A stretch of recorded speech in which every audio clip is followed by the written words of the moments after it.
have any audio over here.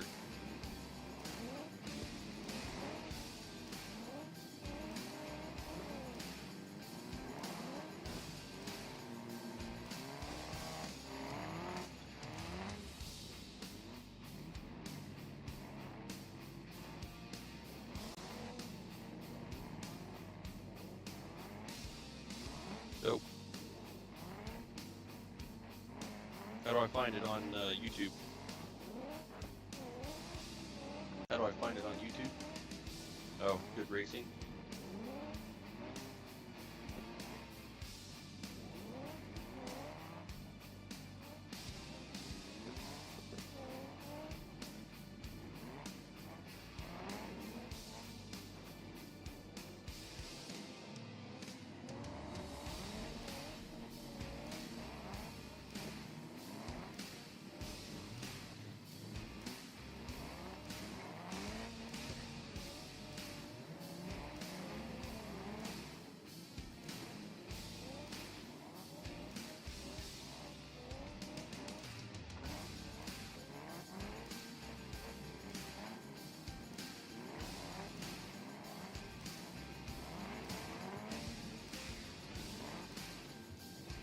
Check 1, check 2.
Alright, thank you guys for tuning in. This is the first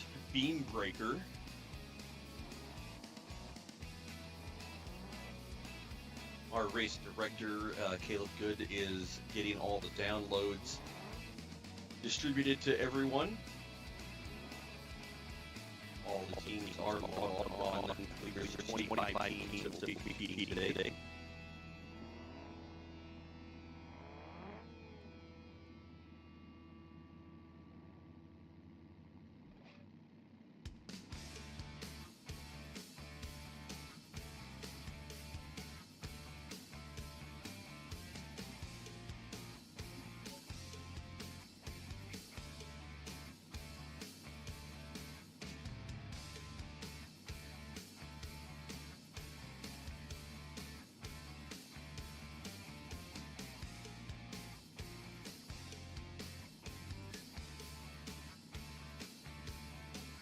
You guys see the text there above the game players with their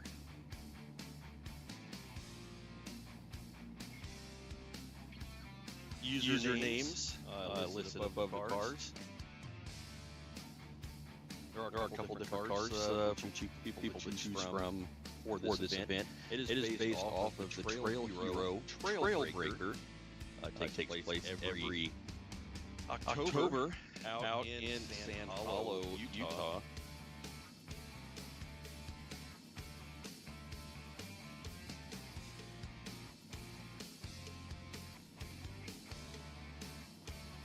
So we're about 10 to 15 minutes away from actually getting everything situated and getting the first car on course.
All right, Matt. Yeah, let me know on the audio feedback. See if that was picking something up. YouTube is on Good Space Racing 112. So Good Racing 112 is on YouTube.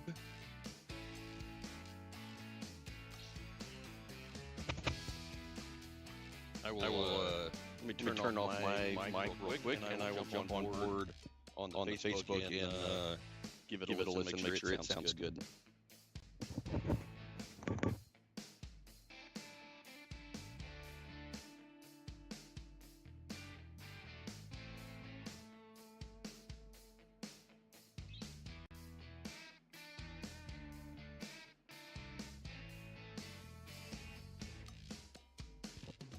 All right, we'll check that. We'll see if that clears up the feedback that we were having there. It was definitely had some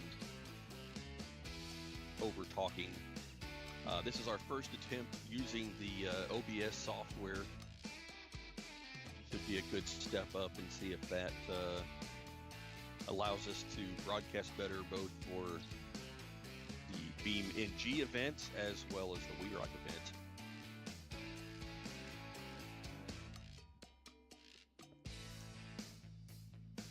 Let me jump back into the chat here, see if you guys are back online and if that's got some better audio there, guys. All right, Matt says way better. Matt, hope you're doing well. Hope you had a good holidays. Thanks for tuning in and jumping on board with us.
as Caleb's working on getting all the competitors lined up, he is on the first course of the Trailbreaker.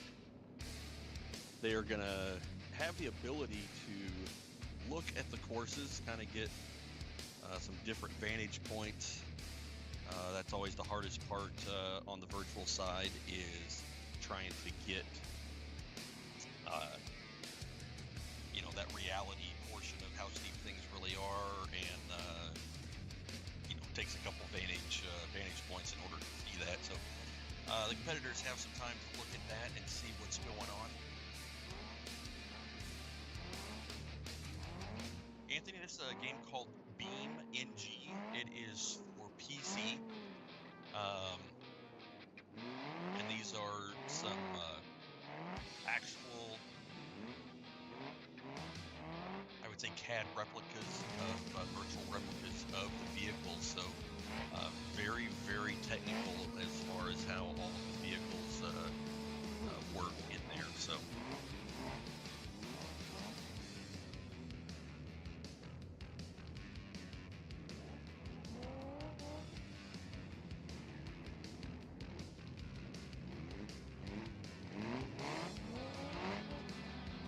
Alright, so we're looking at the laser nut start line here for the very first course of the very first BeamNG Trailbreaker.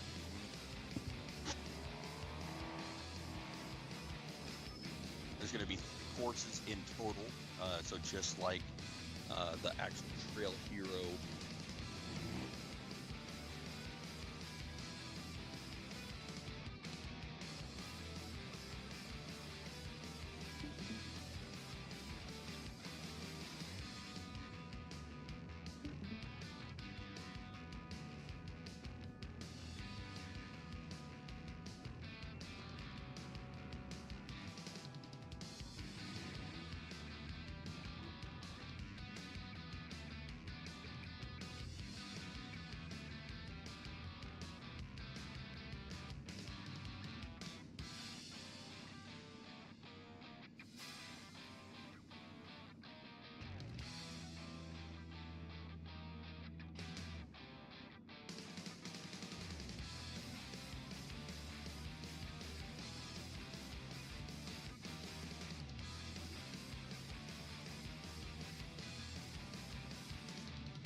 Alright, so we are looking at going up through the Maxis flags here on the very first course. You're going to have to work your way over through the race line flags, make the big drop there, and then a very difficult slab here for the Spider Tracks flags for gate number 3, and the laser nut finish line here for course A1.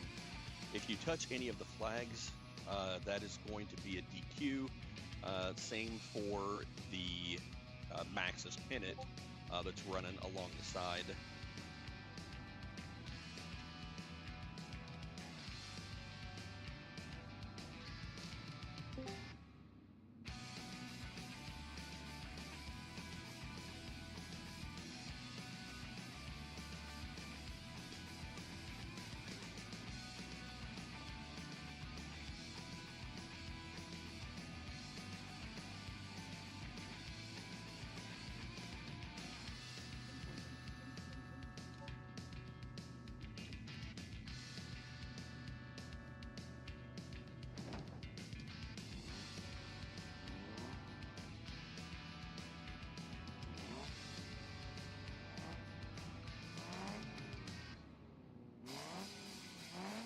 Alright, so Caleb is giving some direction to the competitors on how they are going to record their runs. So they will be judged live, but just in case there is something that is not viewed correctly, they will be able to have that replay to go back and have a better look at it. So very, very cool.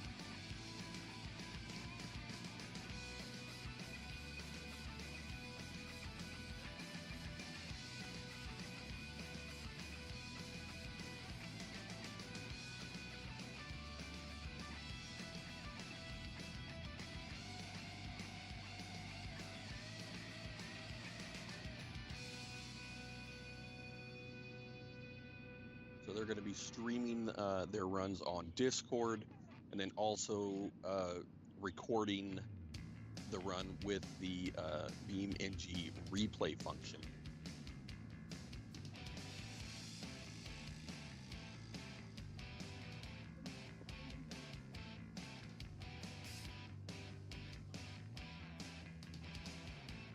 So just like Trailbreaker, the teams will be able to move around and look at their screens to see what the course layout is. We've just looked at course A1, course 2 here, laser nut start line, drop down into the notch. They've got to get through the Maxis flags, another super tricky notch up through the race line gate right there.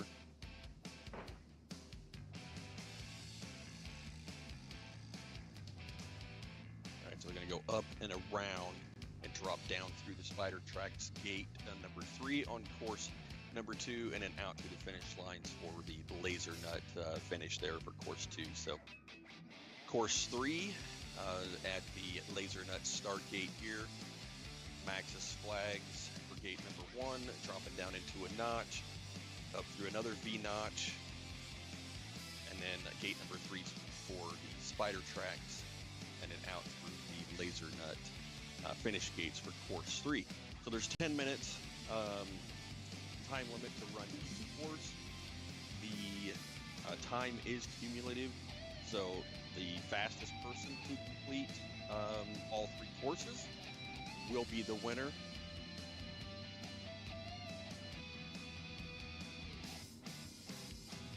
And then everything is kind of dropped back. If there's not a finisher on a course, it will be the person that made it furthest that will take first place in that particular course.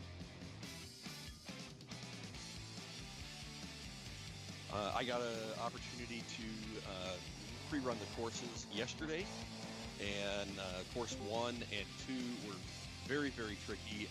I was not able to complete them without some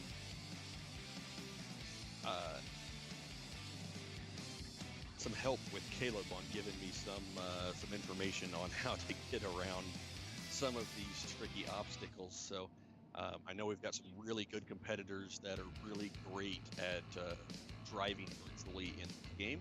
So that is going to be super exciting to see how these guys take on not an impossible Trailbreaker.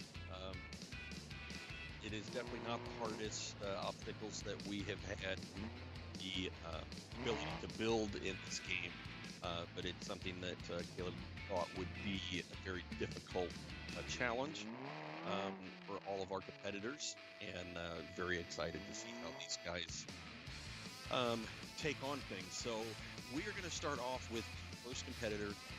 Caleb is going to judge the first 2 competitors, and then they are going to help judge for the rest of the competitors. It'll be a little tricky here as we kind of start to move things around and try and keep an eye on everybody as they work through the courses, but they are not supposed to be watching competitors in front of them. So in true Trailbreaker fashion, this will be their first time on course. Will be the first time that they've ever seen the vehicle on the particular run.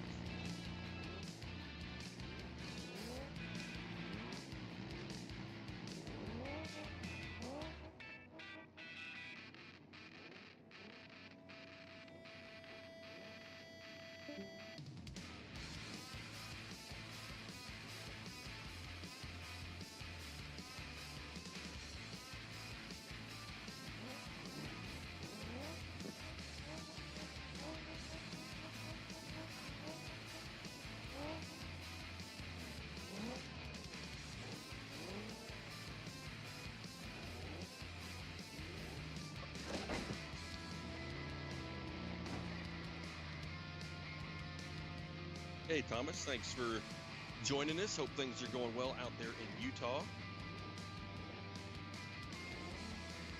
Got Thomas Meiser with Babin 801.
So all of the competitors have cleared the area, so they do not have the ability to watch and see what the other competitors are doing. So they have been sequestered into the BeamNG tent. They've got fully catered meals there, some nice Modelo cervezas, and they will be relaxing to get on course. Okay, well, in reality, they'll be playing on other rocks and enjoying such a great opportunity to test out world-class vehicles on some incredible, very realistic rocks here in the BeamNG platform.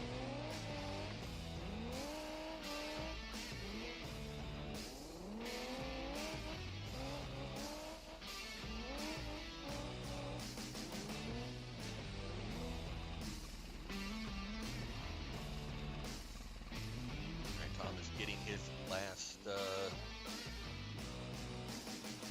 minute instructions here.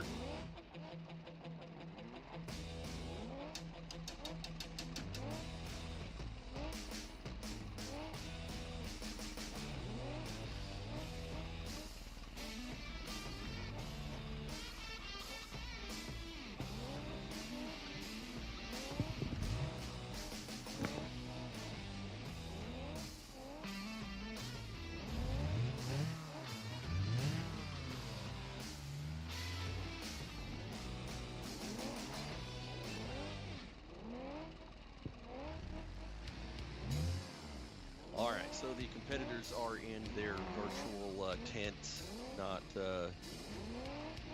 able to watch what the other competitors there will be the same for all competitors, but we've got Tom just getting some last minute instructions from Caleb on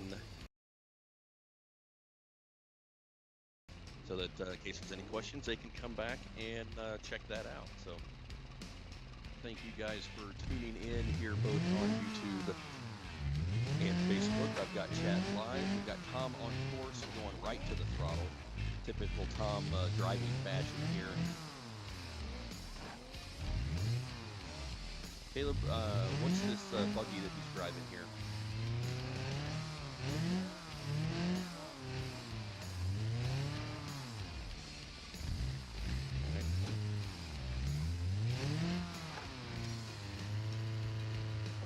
So this is one of Tom's first designs. It is the Ibex built buggy here, using that belly to pivot around on the through that first gate. The tricky part here is on that backside. There's a huge drop, but making quick work of that here on course number 1, just kind of sticking with that throttle. Big, huge drop off right here. Rear tires are stuck at the top, and a great job by making the drop right there. I rolled off of that yesterday, so a great job by Tom using this Ibex chassis here, working its way kind of up in between this little notch here as he heads over to the Spider Track gate number 3 on course number 1.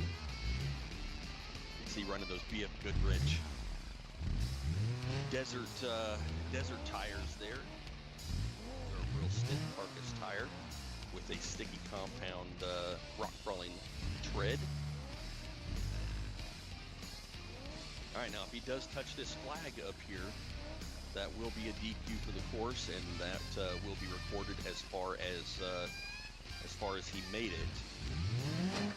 Oh, he is upside down.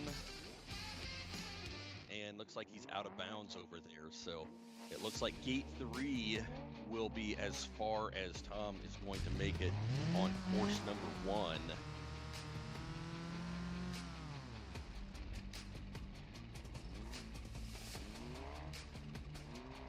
So very, very tricky line. This was one that I tried and tried.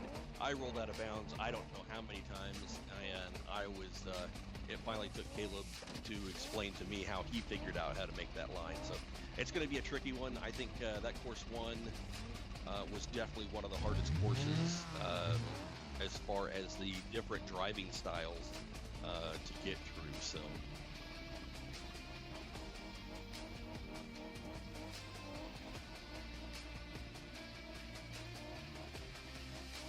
All right, as we go through course number 2,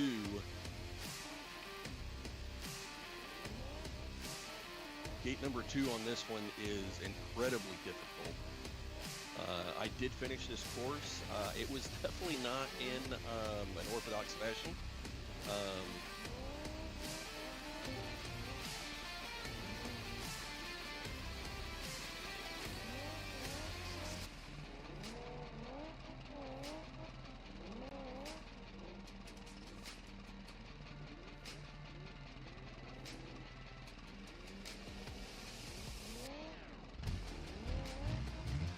And Tom is ready for gate number 2, starting off with the laser nut start gates here, dropping down into a very tricky notch, and down below it is an even larger hole, so a very tricky way to keep the car up into the course, mashing that left front tire into the undercut rock.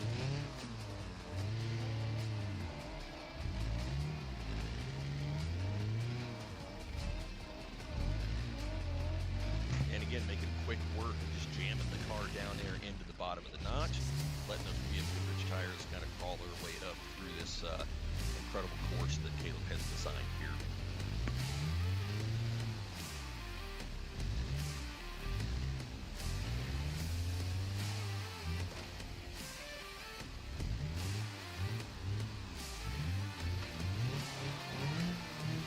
All right, using that rear steer to try and level this car out as he works up into the notch here on gate number 2, the Raceline wheels notch here on course 2.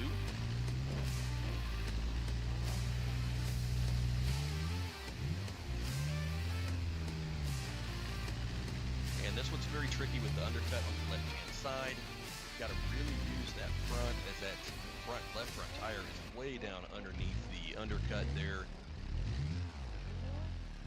Gonna have to find a way to really straddle this this crack, and rear tire placement on this one is very tricky as well. All right, just like that, he's got the front tire up on top, had to reposition a little bit, but now he's got to get that right front to fly. It looks like he's in front only.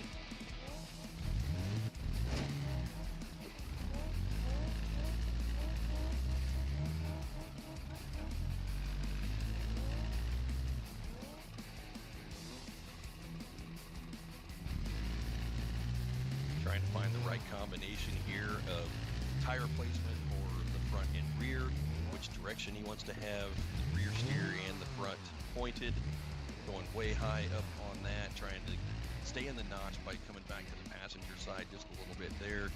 Rear tire is pointed over to that passenger side as well. Starting that climb, this is where it gets really steep. Tom using that front suck down winch to pull the front end a little bit tighter to the front. Still in four-wheel drive here, trying to find a nice easy way for these 4 tires to get the easiest path through this incredibly difficult notch here. And so far, just again, brutal strength trying to push this car up through this notch.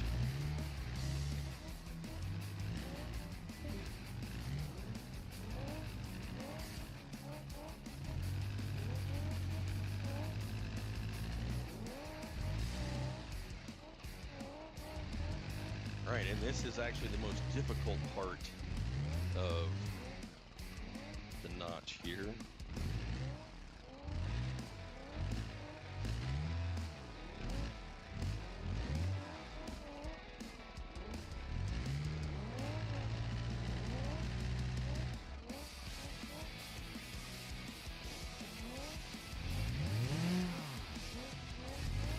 All right, and this is the point in which I was upside down and backwards trying to get out of this notch. You can see the front tube work on this IVEX chassis just sitting right on the bottom. That knows as he's working just the rear, trying to get the rear to kick sideways or even upside down just to get this car out of the notch so he can finish course 2 here on the BeamNG Trailbreaker, BeamBreaker.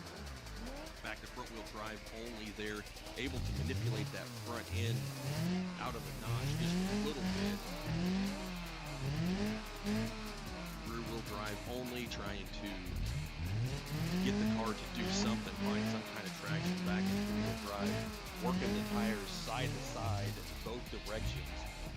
He is making some progress here, just mashing the front end of the car into the wall. And just under incredible stress there as that rear tire pushing hard into that rear run. Or that, there he goes. He is coming down there backwards. A little more maybe graceful than I did it yesterday, so.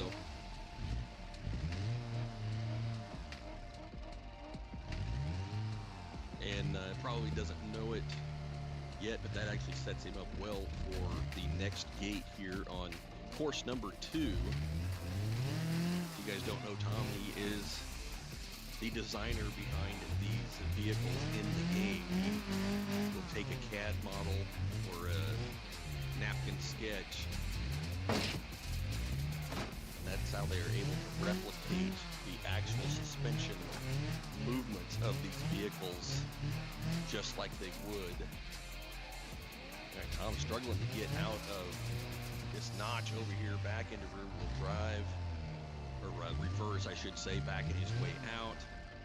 And like I said, he doesn't know it yet, but that is actually setting him up well for the Spider Tracks gate number 3. He's going to go up the hill and drop that from right to left there on the screen. Down to 4 minutes remaining on his time, but it's a very tricky gate. As you can see, the vehicle's getting very off camber, using that rear steer to try and settle it down just a little bit, crab walk the car.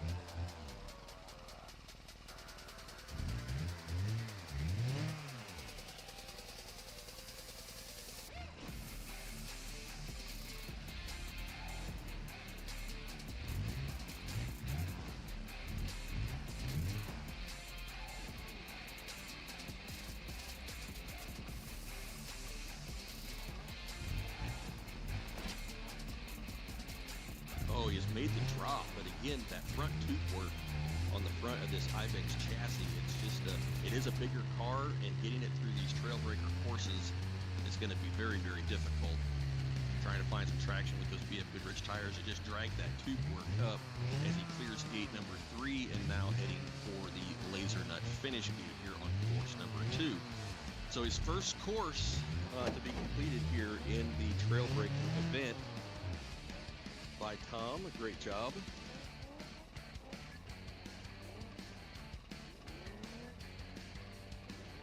Looks like we've got Braxton Coleman, Alex Garza watching with us. Welcome, guys.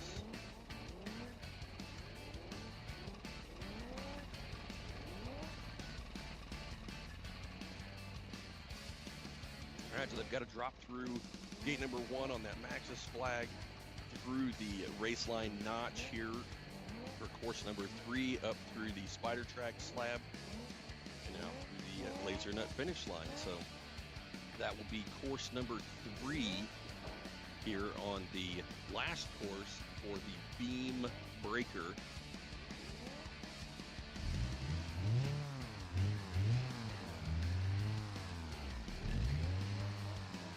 All right, Tom has started time, 10-minute time limit here in the BeamBreaker as he heads into the Maxxis gate number 1. If you touch one of the flags, whether it's the Maxxis gates, the Spider Tracks gates, or the Raceline gates, that is a DQ, as well as the Maxxis pennant that runs along the side. If you touch any of that, that is a DQ as well. So Tom working with this Ibex chassis here. It's got a lot of front overhang, so he's going to have to really fight to get around that tube work. The rear end is wanting to come over the top, see if he can get it settled down. Can't quite tell where that rear tire is on the gate, but he is in the notch, and he is very, very close on that right rear tire. But able to get away from it there, but will he be able to get the front tube work out of the notch?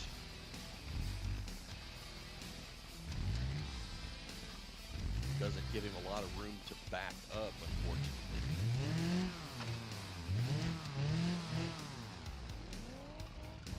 Right rear tire way up off the ground, and it is ever so close to that Maxxis flag. Probably going to have to go to replays here to make sure that he is not in the flag. It is, they have made some modifications to the flags, and it is an actual physical part in the game, so they, if they do touch it, it's something that you can tell in the game pretty well, so.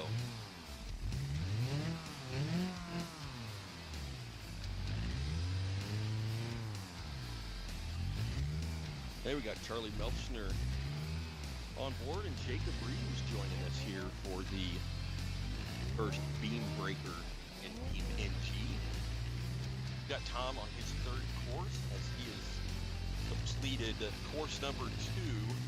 Got a very close call here on the start of course number 3 with that Maxxis flag. This is definitely my favorite course of the 3. This is a very, very tricky line right here to get set up between the Raceline flag and the Spider Tracks flag. He's definitely, this was my initial thought on how to approach this course was this big rock slab over here to the right. And he may have the wheelbase to do that, that I did not have in the Jesse Haynes single seat car. Backing his way into the Raceline gate as he tries to work his way further to the right. I definitely really like this line over here. If he can pull it off with this longer wheelbase Ibex, that is going to be super cool.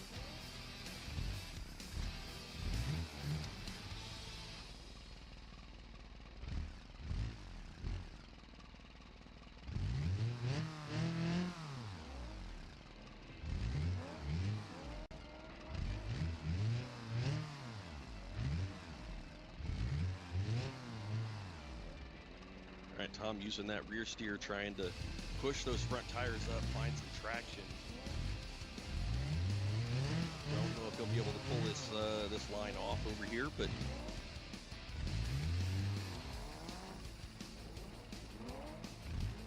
he's gonna have to really push hard, probably with the throttle, try and get a good bump. But right now it is really bound up in this tight notch in between the Raceline and Spider Tracks gates on course 3 for the BeamBreaker. Hey Scott, thanks for tuning in.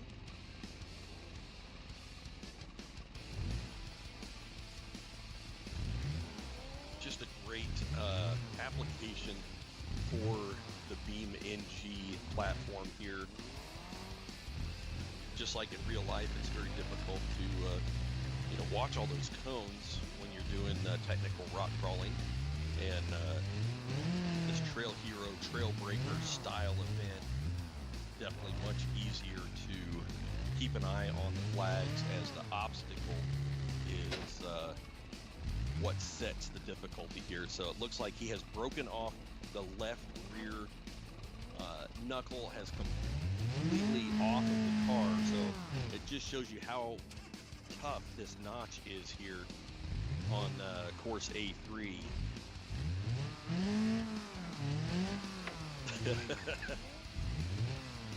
So just like the real thing, these parameters are built into these vehicles to try and replicate how the stresses in real life.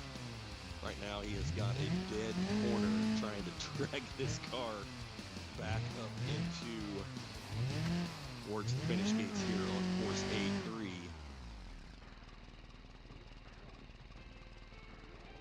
Let's get a call on time. Where are we at on time there, Caleb? All right, so 5 minutes, 25 seconds when the car came apart. So unfortunately, he is going to need all 4 tires in order to get through this course, so that will be a DNF somewhere in between gate 2 and gate 3. So Tom, our first competitor here, able to make it through through course number 2, unable to complete course number 1 and course number 3. So a very, very difficult set of courses that Caleb has set up, and the biggest thing is trying to learn, virtually what these rocks will allow you to do. So very, very tricky.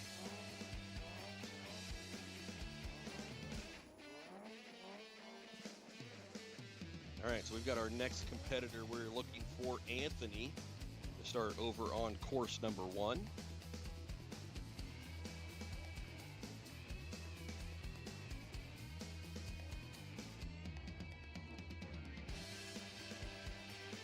And the great news is, instead of having a 45-minute to an hour recovery session here out in the middle of nowhere with no equipment, a couple clicks of the keyboard, and Tom is out of the way, and Anthony is getting set up to run course 1. So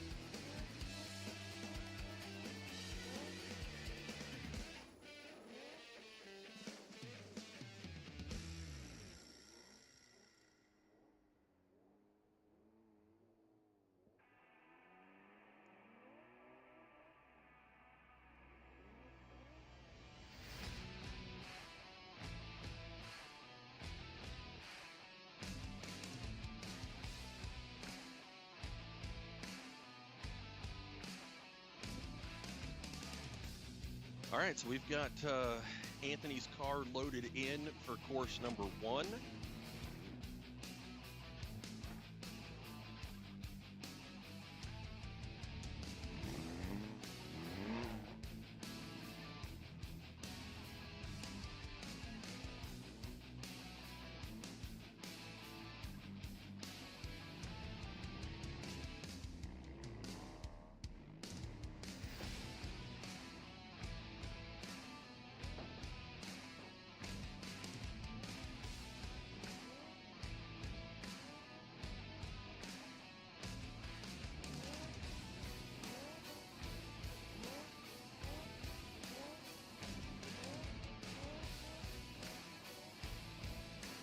All right, we've got Anthony in the Jesse Haynes Fabrication single-seat moon buggy.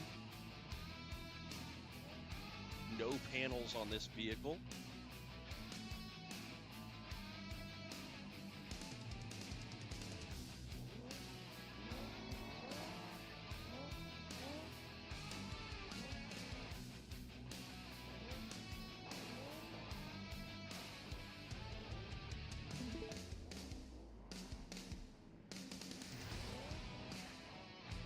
All right, we're getting set up for our second competitor here.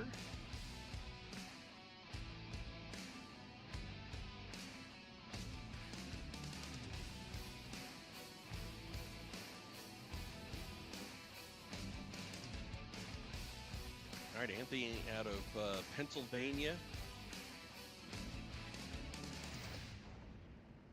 Looks like he's got the car loaded in the game and ready to go here.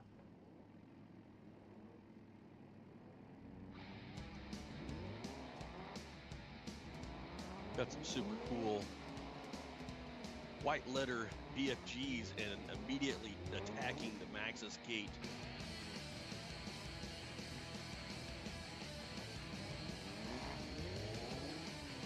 All right, he's got that left front in the notch, right front all the way up top.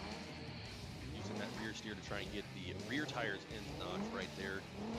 And this is a much lower belly on this car, so he's going to have to really work himself around here,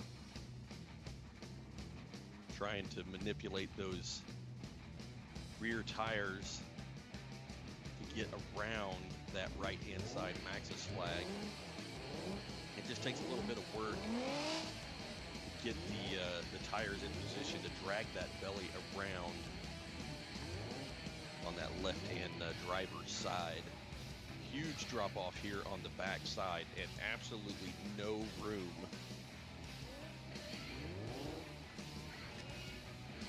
you get back here on this backside, and you can get in a world of trouble here real quick. So Anthony finding out just how big that drop off is into the DNF zone.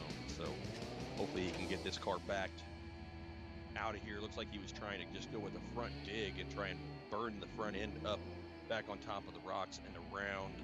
Like he's back in four-wheel drive, but it's trying to pitch the car over. I definitely ended up in this area yesterday during pre-running as well, as I did not know the drop on this backside was here and was quite as drastic as it is. So a very, very difficult drop. Using just the rear tires to try and pull himself back. It'll help stretch out that suspension a little bit. But oh no! Oh, and Anthony is out upside down on course number 1.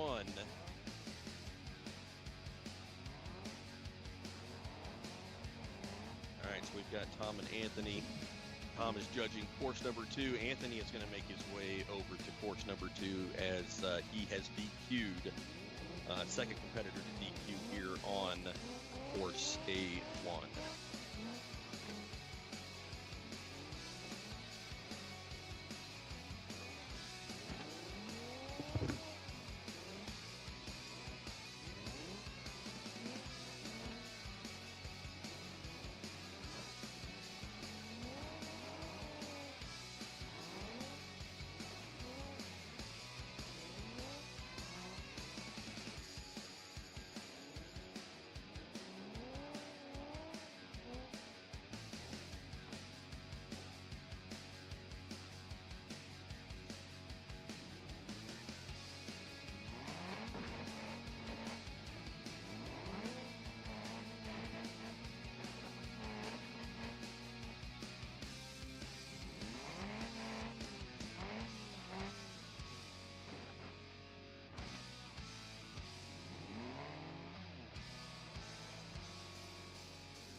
All right, well, we're getting the next competitor lined up for A1. We've got Anthony over getting ready to start course 2 through the laser nut start gate, making the drop down into the gnarly little notch here. A hard undercut over on that driver's front tire.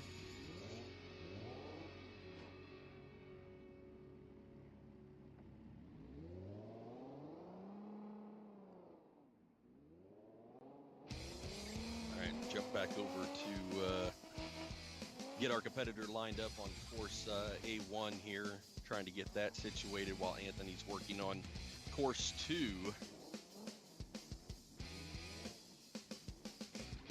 So we're going to have a little back and forth here as we try and get course A1 up and running.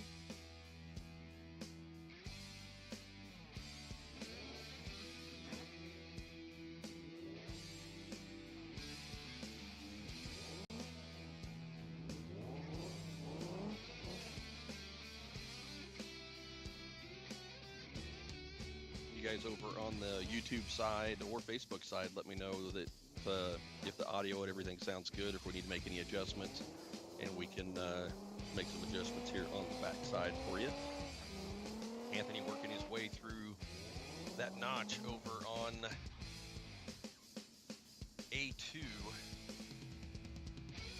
He's gotten through the off-camber transition, but I see a tire way down in the bottom there. Okay, so that is the passenger front tire all the way down in the bottom as he's trying to work his way around.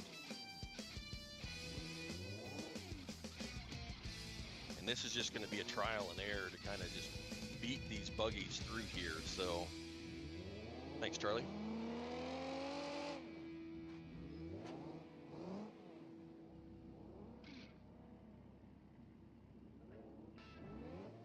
Oh, and Scott, thank you guys for verifying on the audio quality there. So we are set up here in the studios,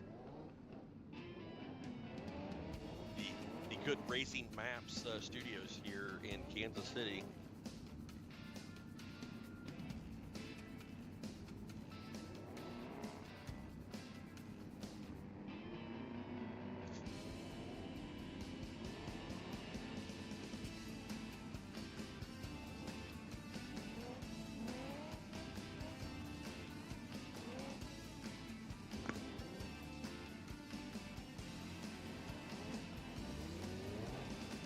All right, Anthony working those white letter BFG crawlers down through the Maxis gate here on course 2. Took a lot of time to get lined up and get into the notch here, but he has made good progress now on his way to the race line gate number 2. All right, we're gonna jump back to course number 1. Actually, we're jumping all over the place. I don't have control over the, Caleb's trying to keep an eye on all the competitors. And I'm watching his raw footage, basically. So as he works through the game, I get to travel back and forth as he tries to keep everything organized and everybody running.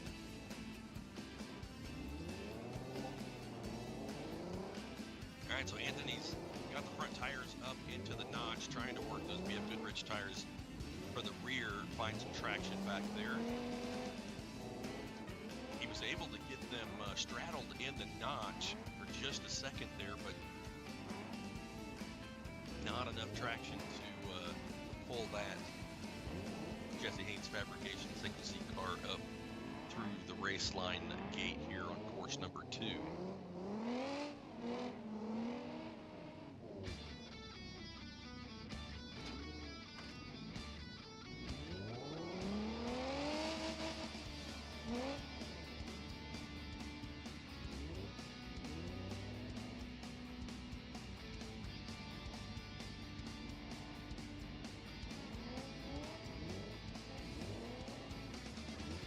All right, Anthony's got the rear tires up, straddled the notch there for the race line gate number 2 here on course number 2. And now this is the super tricky part, is getting out of gate number 2. So unfortunately, we're going to have to jump back over to where Caleb is judging on course number 1.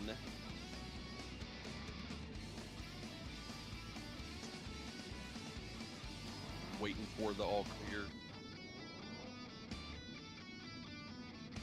All right, he is ready to go. Is this Jeremy?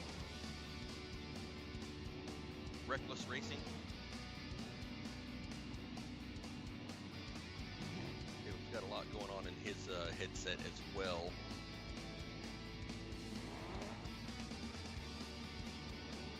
And this will be our first competitor with the first person point of view. So we're looking live at his stream. You can see the Reckless Racing logo up in that top left corner. Set right there at the laser nut start gate.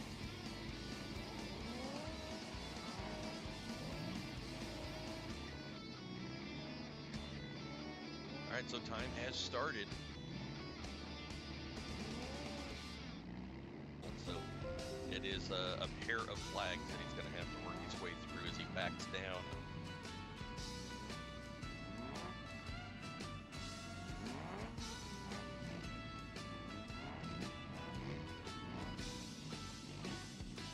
Caleb, did we get confirmation Anthony made it through gate 2, or did he, or through course 2?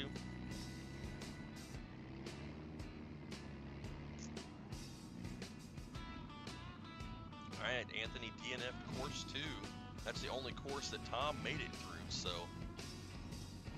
got a DNF through course 1 and course 2.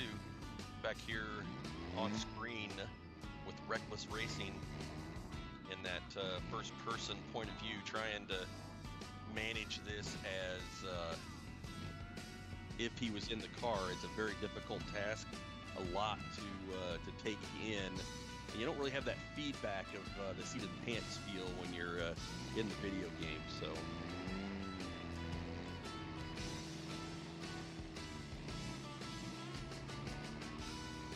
Yeah, Caleb's talking a little bit about the shifter. That was my biggest issue when running, was we were using the paddle shifters. And when I went to slam it in reverse real quick, I wasn't able to get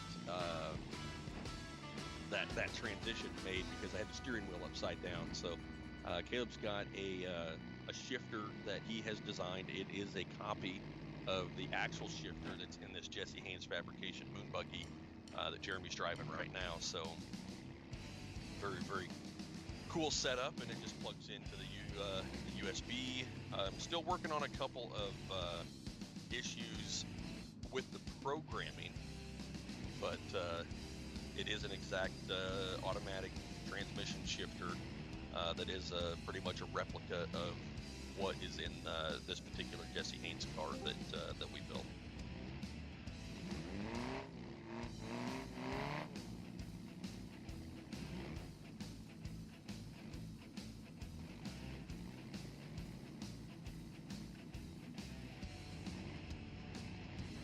So a great job here, Jeremy, making nice, smooth work of gate number 1 on course A1, using the rear burn to try and get straightened up for this drop off of the wall here at the race line, gate number 2.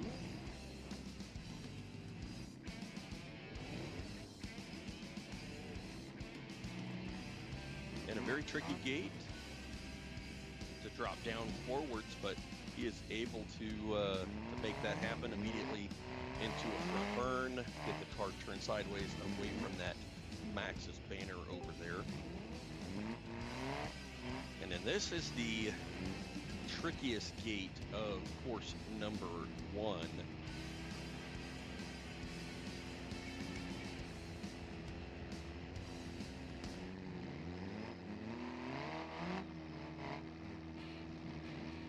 Oh, and had a great run at it right there. Just a nice, smooth transition, keeping those tires moving forward, keeping some momentum, steering the rear tires back and forth, left to right, trying to walk this car up to the right side. No one has made this climb yet, so I was not able to make this climb without some coaching from Caleb. And it is so close, that left rear wadding up, picking up that right front tire. Tries to search for some traction there. So a really good sketchy attempt right here as he tries to side hill across here, looking for traction with those BF Goodrich tires. Right rear coming up.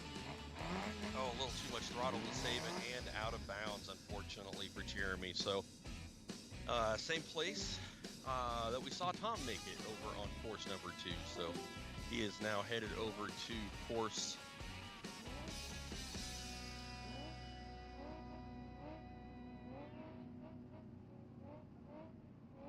number 1. I'm sorry, I was misspoke there. Working on getting, I think Tom is going to judge Jeremy on the second course. They've got his car placed pretty close over here to the start line on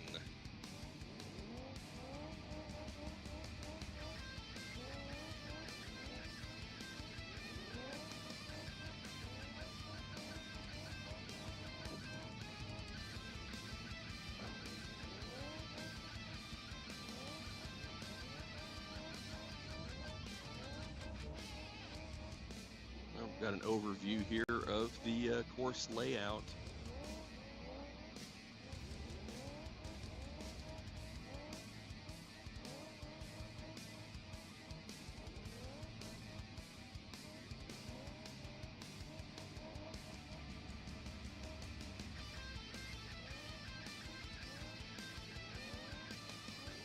So I think we had about 25 competitors sign up for today.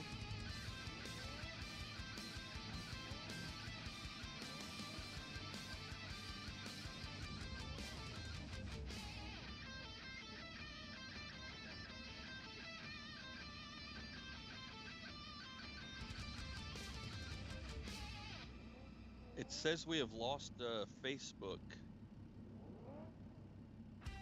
Unable to connect to Facebook for some reason.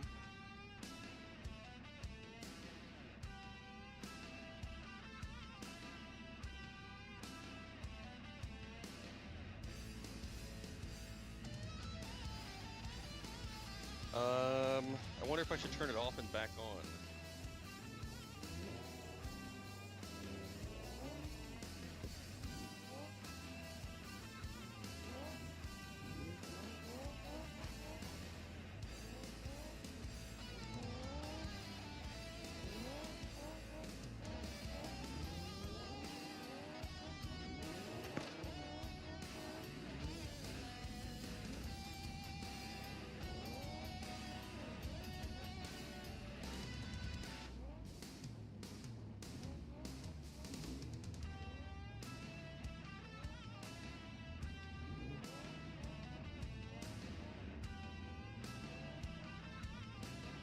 looks like we're back over on.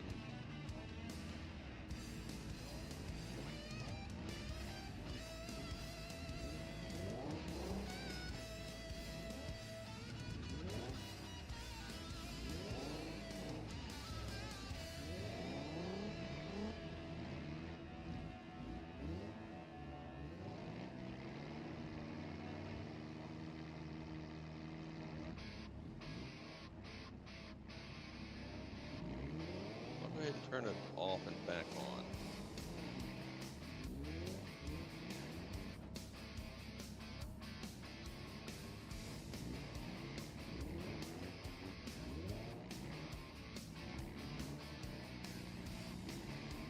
Alright, so it looks like we're having a little trouble on the Facebook side of things. Definitely YouTube shows that it is working fine. And it looks like Facebook is back up as well. So I'll keep an eye on that as we go along there. But most of, looks like all of my comments were coming from the Facebook side.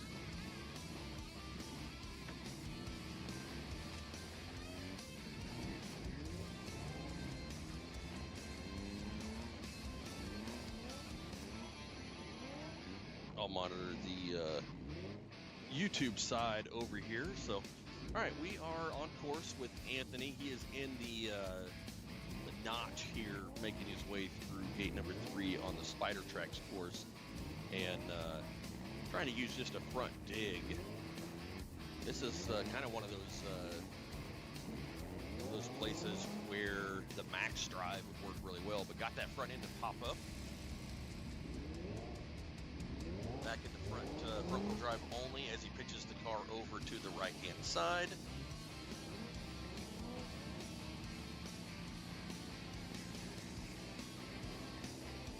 That max drive, if you do not know, a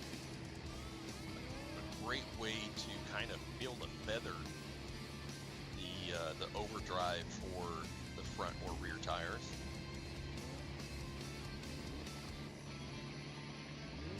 That is going to be something coming online that's going to be super cool with the unlimited, top tier vehicles in the real world as we move into the 2025 season. Oh, Anthony bashing the top of the roll cage onto the rock as he tries to work his way around out of this notch here on the Spider Tracks gate number 3 on the last course of the BeamBreaker.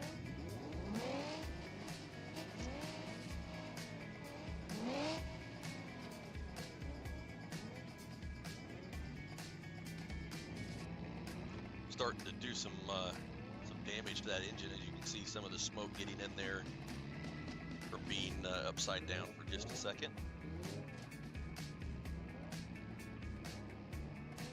And this is a very difficult place to be right here. Rear tires down in the very bottom of the notch. He's using just rear-wheel drive only, trying to lift the back of the car up out of there. That looks like that'll work pretty well. We'll see if he can find the line now that he's got the car positioned across the top of this tight notch here. It makes up gate number 3 for the, oh no, back into the very bottom. So it's a very tricky gate. It's this is actually my favorite course of the BeamBreaker. It is the only course that I was able to complete, so that's probably why it's my favorite.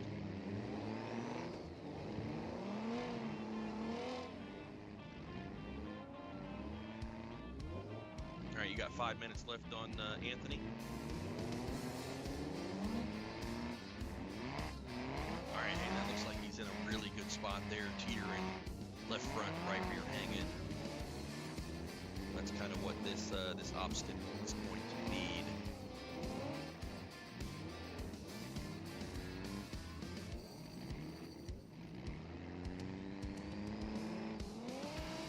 See Jeremy stuck next door. That's coming out of that also backwards. So coming out of that race line gate number 2 obstacle there backwards.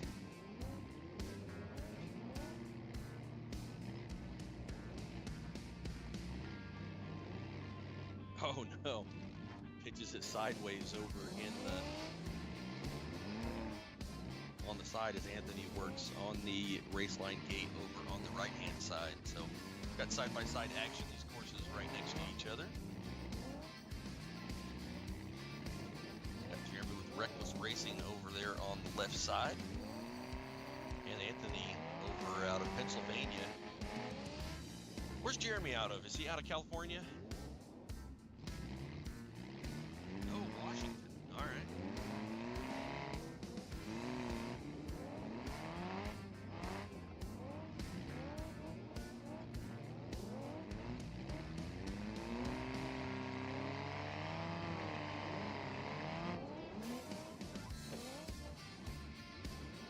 Jeremy's starting to make some progress out of that notch over there on the left side.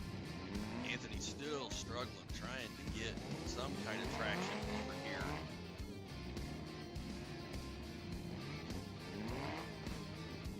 He is almost back to basically the start of this notch here on course number 3.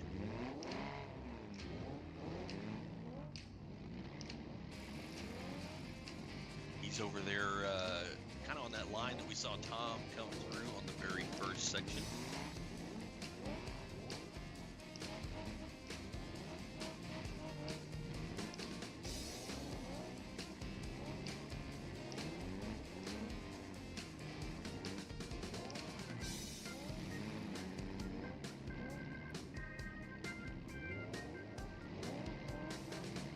And I couldn't tell over there. It looked like Jeremy just pulled out through the finish gates. I'm not sure if he made it through the Spider Tracks gate number 3 on course number 2. So we'll have to see what's going on over there. We'll get an update for you guys on that one.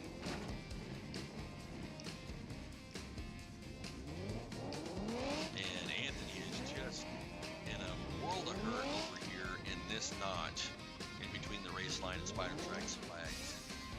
2 minutes remaining.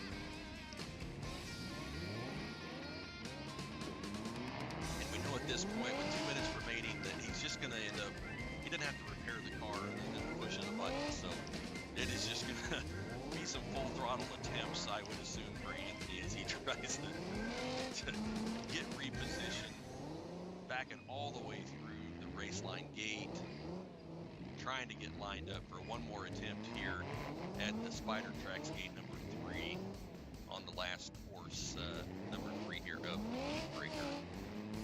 Oh, he made the climb, got so close to the flag he had to let off the throttle and again drop down into the bottom of this notch. So looking for any kind of traction, completely upside down, standing with the car all the way only on the rear tires at the top of the cage. Just trying to come up with some way to get this car through.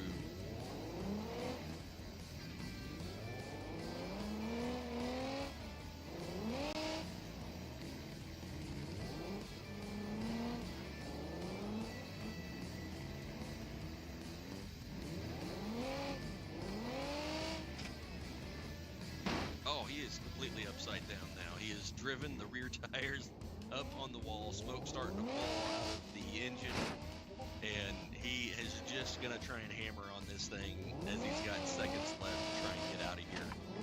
And it was definitely a full effort. 5 seconds remaining.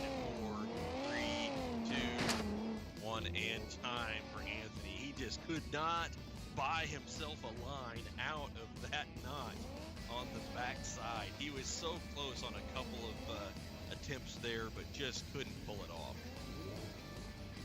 Caleb, what kind of update do we have on Jeremy over on course 2?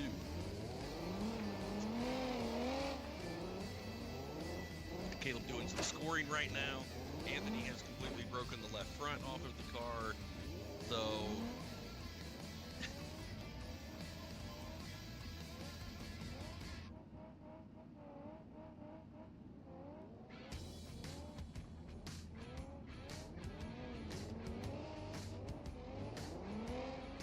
so Anthony is going to take over at this point. with judging on course 3.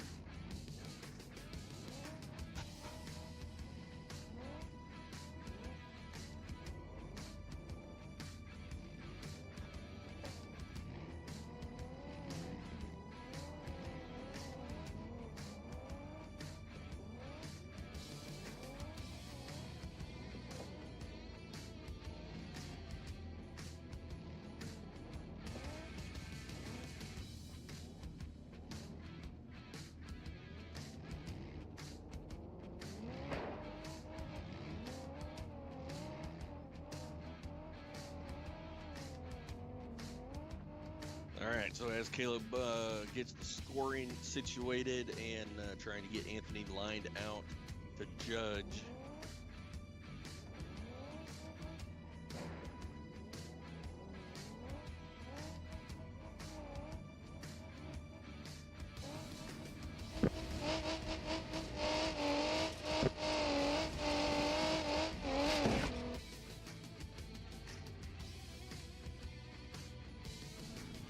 Got some crazy in-car footage.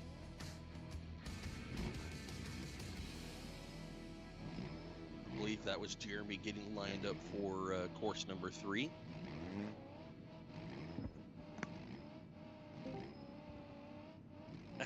We got Chris online with us, the man, rooting on Dave Book. Caleb was telling me that Dave was the first to drive a couple of lines in this game that he was able to figure out how to do it. So he knows the game extremely well, and he knows how to manipulate a car in real life, so he can apply those two things together. And does absolutely incredible in this game. So looking definitely Dave Book, one of my favorites to watch here in the BeamBreaker.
All right, we've got Caleb getting all of our judges lined out.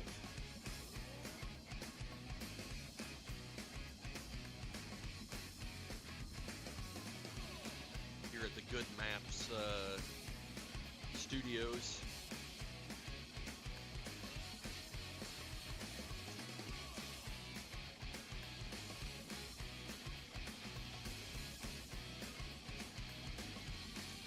So Beam is a PC game.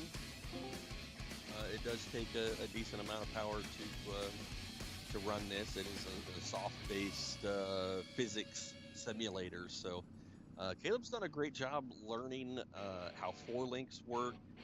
He's using the 4-link calculator to make changes to the vehicles, and then he's able to simulate those in the game.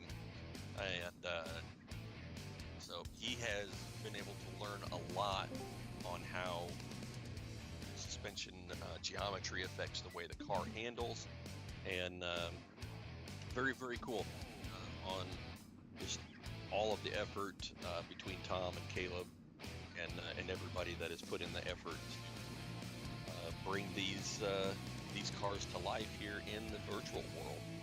So, Jeremy's driving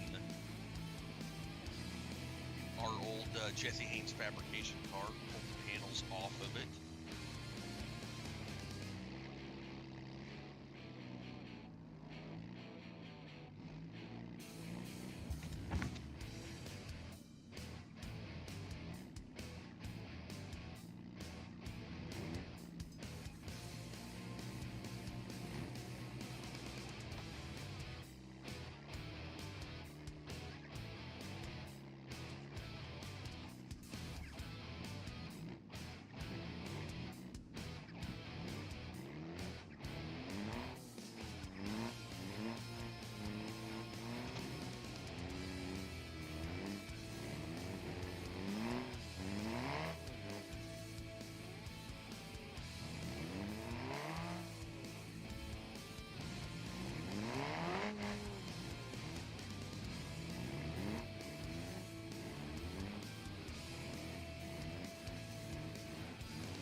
nosedive down. Got some throttle, kept it up on top.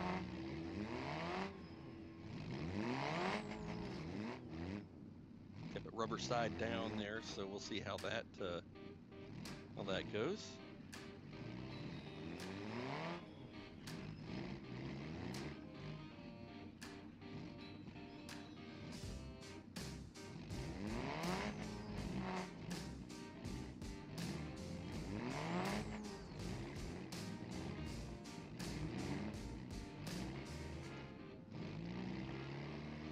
All right, so Jeremy trying to work his way through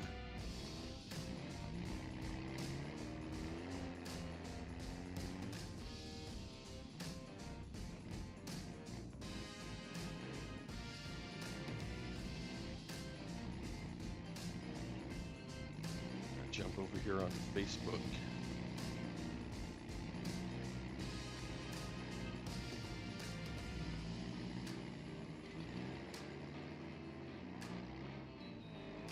Got that feedback up and running.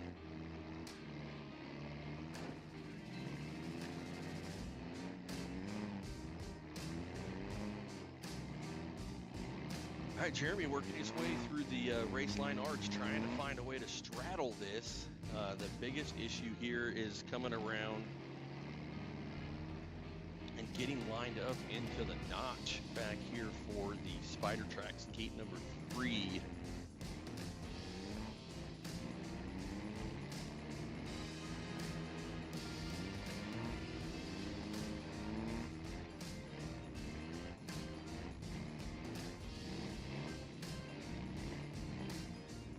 Had to go to the phone to be able to respond to Chris there, but we got Ryan Knapp from the frozen tundra of Nebraska. All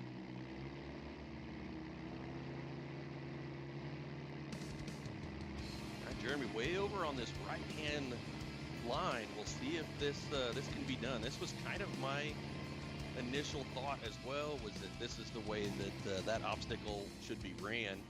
If you can stay out of the bottom over there. We saw Anthony fighting, trying to get out of that notch. It just could not make it happen. So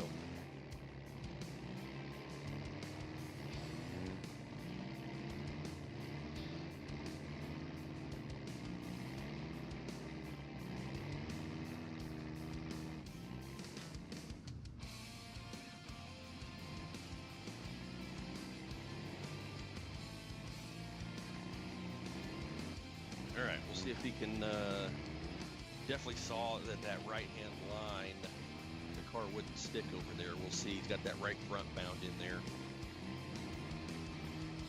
Able to back up into the race line gate, straddle that notch in there.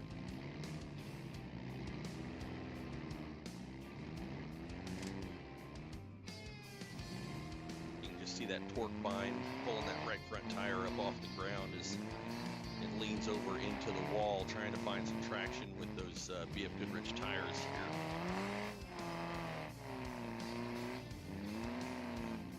I think he's still fighting, trying to get over on that right hand line, but the left rear just so far up on the wall.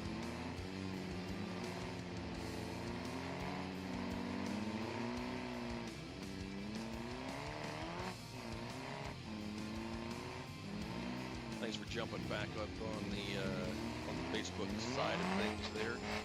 For some reason it was we lost connection over there. But Facebook is still going strong, so if you guys lose us on the Facebook side again, just know that YouTube, we are streaming over there as well. So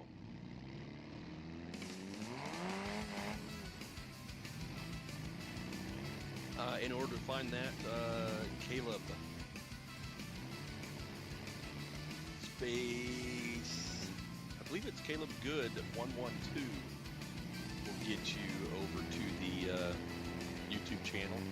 Oh, Good Racing 112. And you can throw a 5 in there too if you want. I found it by just typing in Good Racing. Hey, we got Kyle Listful on too. Hey, Kyle. And what's crazy is the car that is in the game here. This is a chassis that was welded out and assembled by Kyle. Kyle Isbell, UC Fab.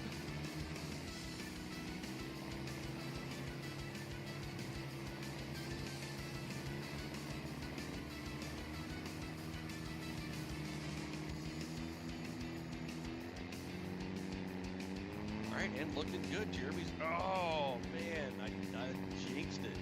He was up in the notch, crawling his way out of there, and it just slipped over to the right-hand side a little too far. See if he can get that one back. It was so close to crawling his way out of there. Down to 3 minutes remaining for Jeremy as he works his way through the very difficult course number 3. That's looking really good. He's starting to straddle that crack. I don't know if the rear will stick right there. No, it's back off the wall. But he was able to find that. That's Jessica Barwell. Hey, Jessica, thanks for tuning in. Barwell Motorsports out of Texas. Be there down in Tipsy very, very soon. For our big East versus West event. Double points event for Wheelock down there.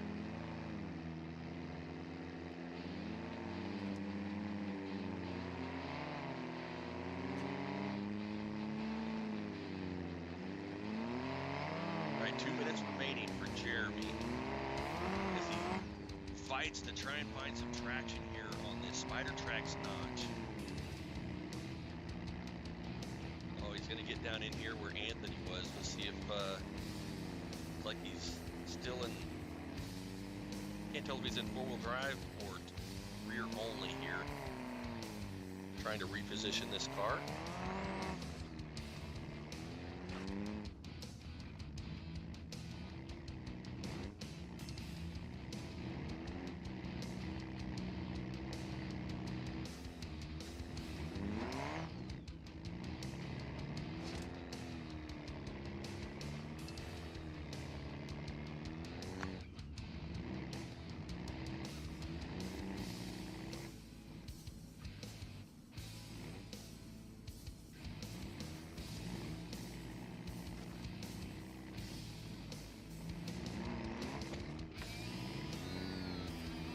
All right, I'm running low on time.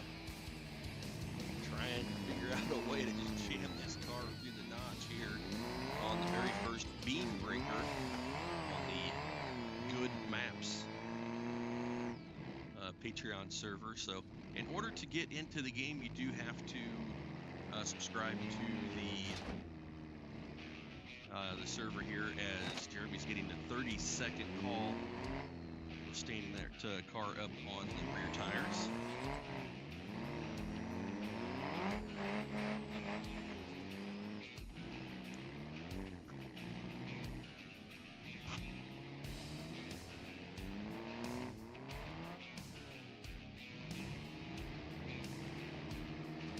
Oh, 5 seconds for Jeremy, so he will not be able to complete course number 3. He was so close.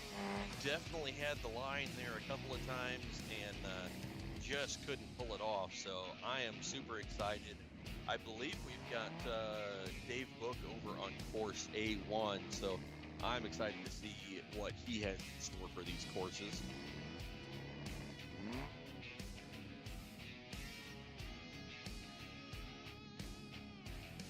All right, so we are making our way over to the very first course.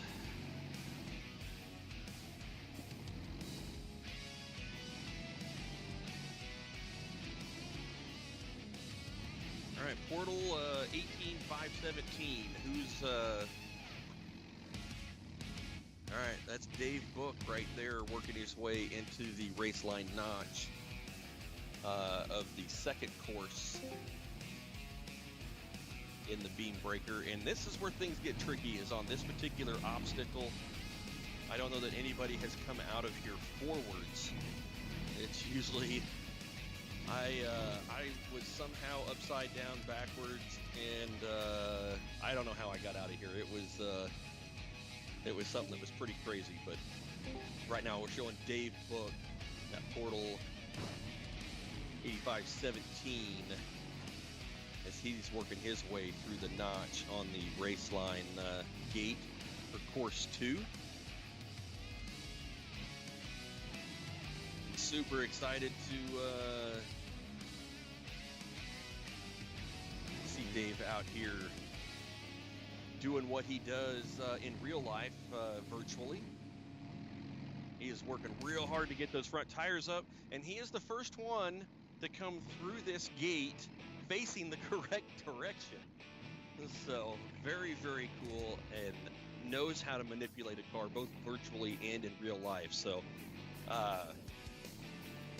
super excited. I'm going to say he's my pick for being able to be the winner of the first BeamBreaker here. He's got those rear tires pitched all the way to the driver's side, which is causing it to slough off in the front. So it looks like he's going to come down, try and get a little bit better position. So smart move right there. He somehow has caught on fire. That's definitely not good. I know that's something that we were trying to get taken care of in the game. But got the fire put out, and they're moving along just fine. So came down hard enough on the bottom side of the vehicle that the game is programmed to spontaneously combust if you hit hard enough, and he hit on that rock hard enough to cause it to catch on fire there for just a second. So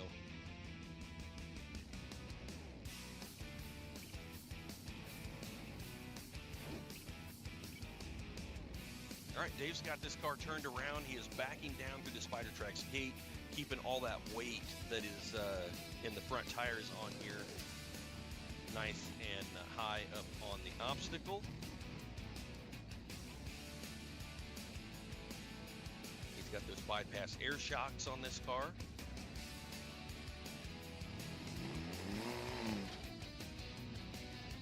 Into a front dig, kind of spinning the car around. So he is through the difficult parts as he works his way out to the laser nut finish line here. Let's see if I can get an update on how course 1 went for Dave Book here. Oh, DQ on course 1. That is a brutal course over there.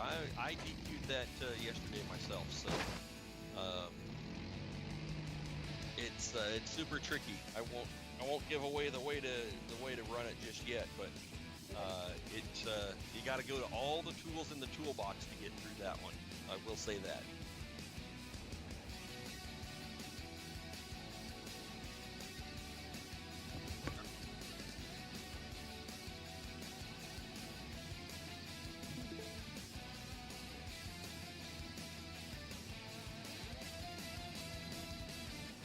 All right, Armstrong Photography, the Dumb Turtle, up next here on course 1. It was going through description on how to get through the gates at Mach speed, but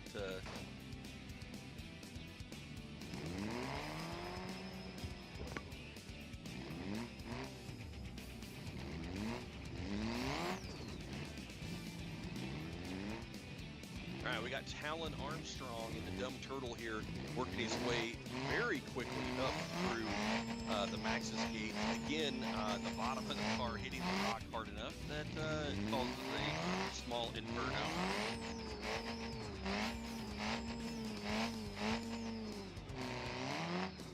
Oh no! And he is into the flag. You can see. So, not able to make it through gate number 1, rolled over into the Maxis flag, and that will DQ his first course, unfortunately. So, tough break for Talon Armstrong on course number 1 here.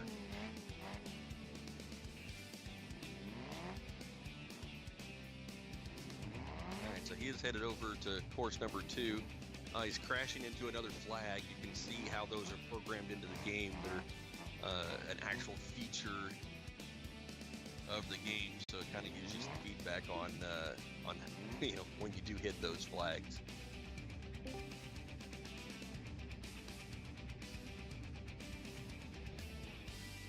Who are we looking for? Charlie? Little Charlie?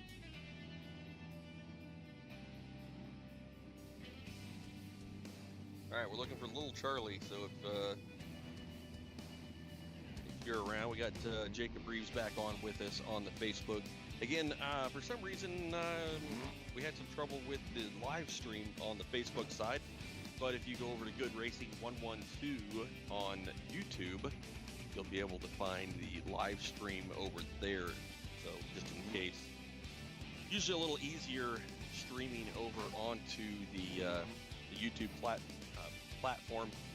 You can put that on your smart TV and be able to watch that pretty easy. So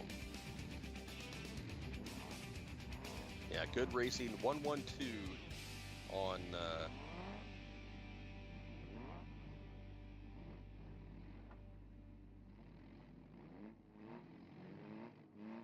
I'm going to type this over here into the chat.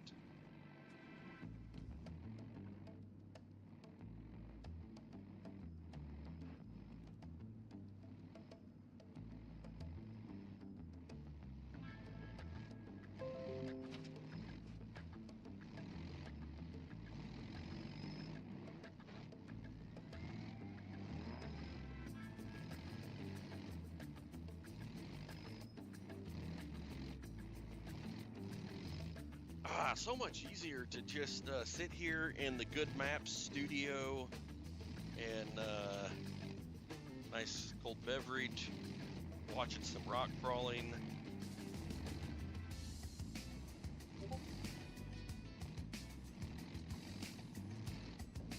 Hey, we got big silver 4x4 lined up and ready for course number 1, little Charlie.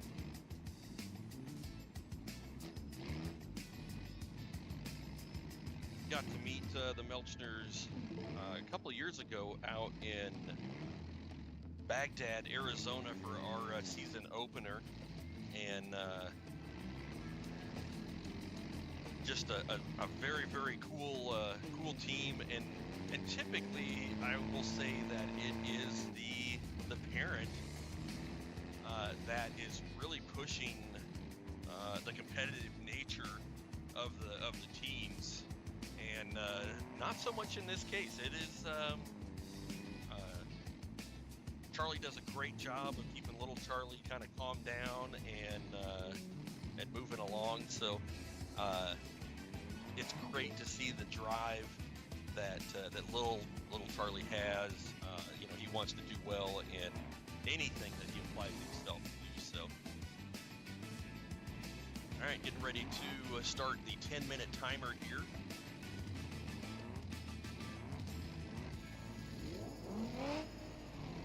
All right, time has started for little Charlie Melchner out of New York.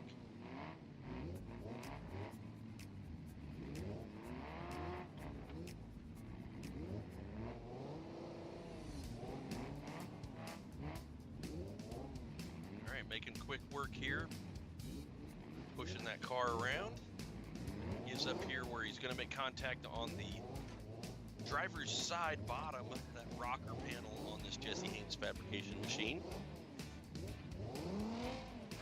And unfortunately, he's getting up and around. Will he be able to keep the front end up high? That's a very tricky spot over here on the back side. Oh, and it looks great.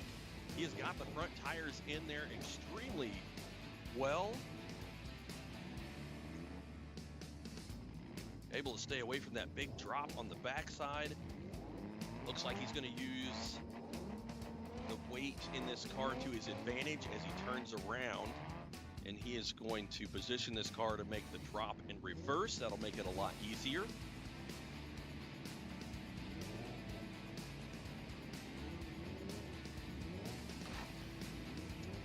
Oh, Matt, we could get some Tacoma on here. We could Man, I believe actually Matt is now taking over Aaron Sykes, kind of passing of the torch for saving the River Otters.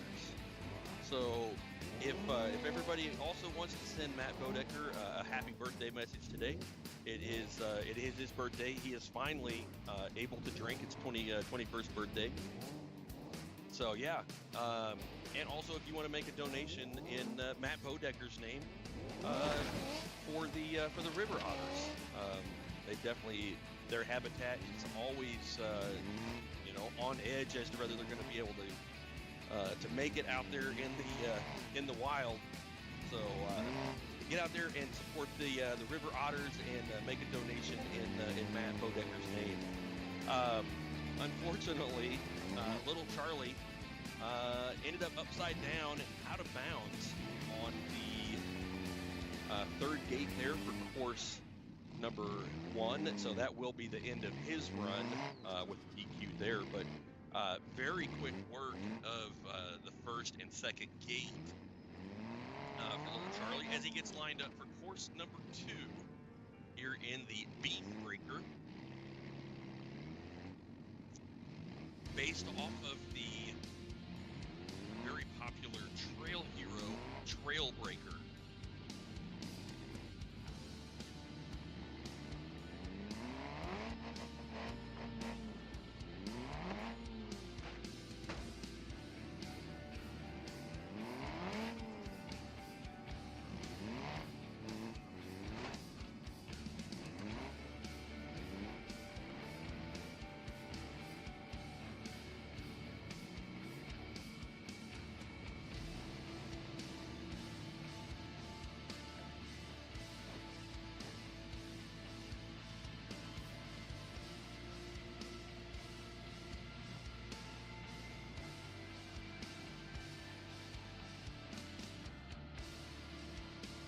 All right, jumping back over here.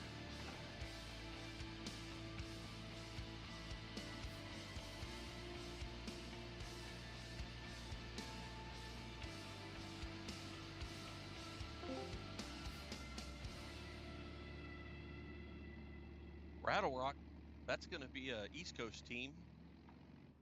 East Coast driver. Or an East Coast snowman. Orange snowman that's hopping through the desert. Trying to find his rock buggy. Yeah, Tacoma's on board. Hey, happy birthday, Tacoma. You look pretty good for turning 69 today.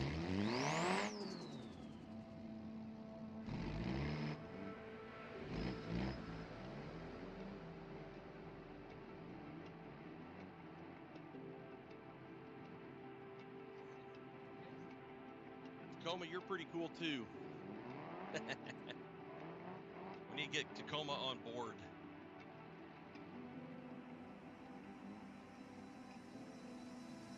All right, we are getting lined up. What are we working on, Caleb? Are we on course number 1 or course number 2? All right, we got little Charlie getting ready to start on course number 2. We've got some mod issues here, so you do have the ability to make changes to these vehicles in the game, and for some reason we have some very small tires.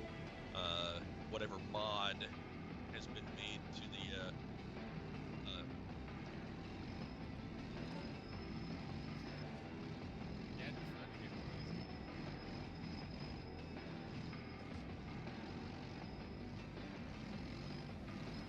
So as with all technology, trying to load in some different tires on that vehicle. Little Charlie is ready to take on course number 2 over here.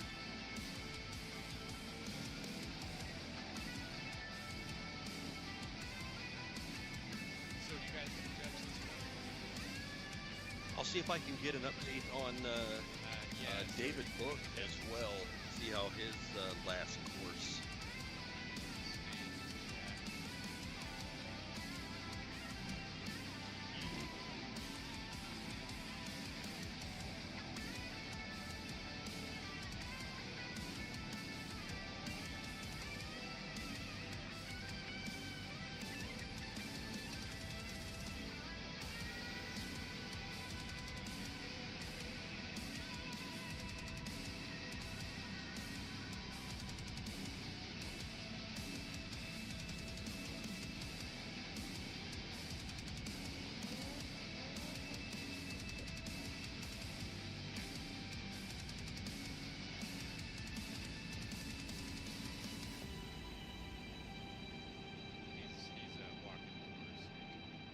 All right, working through some of the getting some of the mods to come through here.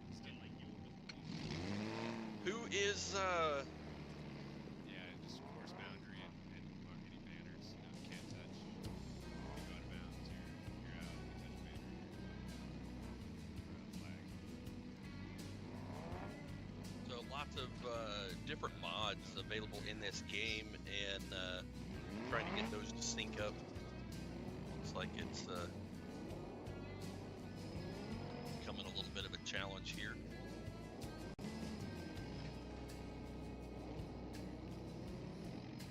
Yeah, I'll give them a, are you ready? And then once they confirm they're ready, then when they cross that plane, start the time. So make sure you have a stopwatch ready, and then somewhere write down the time. I'm actually screenshotting time and sending the username.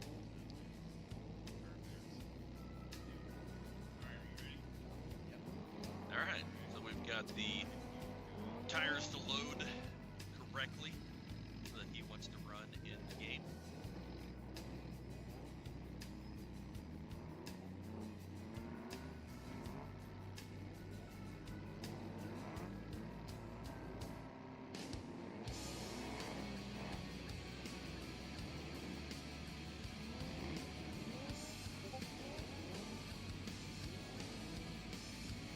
All right, Caleb's going over the course instructions with him. Make sure he understands. We get a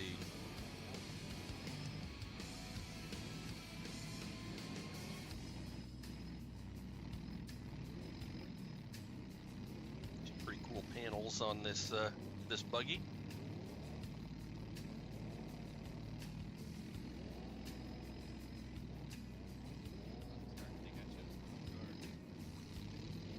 All right, so getting ready to start his 10-minute timer here on course number 1 for the BeamBreaker.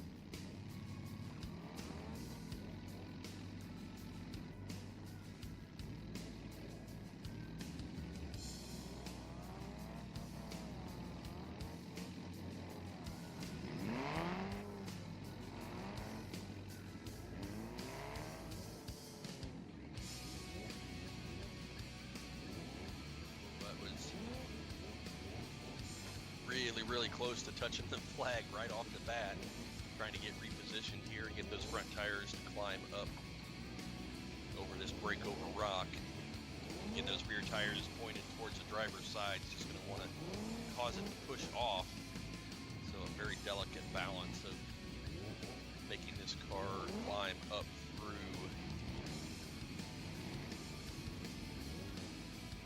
the very difficult Maxxis gate. It's not so much that it's, hard to climb. It's just that the breakover is really tough, and you can't go over that backside because there is a huge drop-off that takes you right out of bounds. So it's a real fine line to make the climb here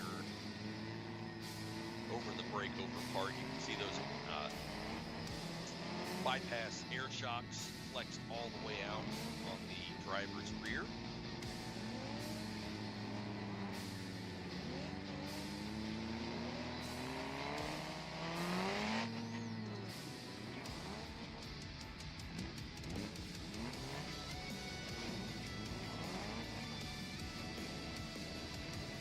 Boy, that looked really close to the flag over there. I'm not sure he's going to be able to. Oh man, it looked like there was a little gap in between the flag there. They may have to go to the replay and check that, but it looks like he has managed to avoid it so far.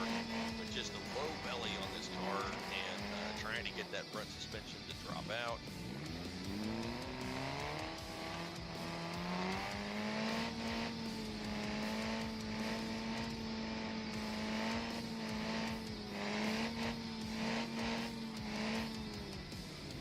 Point, just trying to get a lucky bounce. Get this car to climb over. I know that typically you should be able to work to that passenger side because the hardest breakover part is on the driver's side there.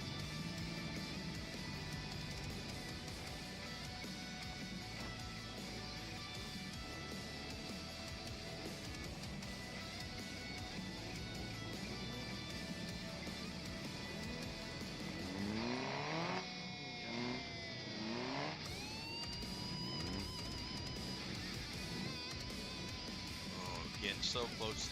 He's at right front getting caught in the notch. He really needs the left front to be in that notch in order to make the climb there.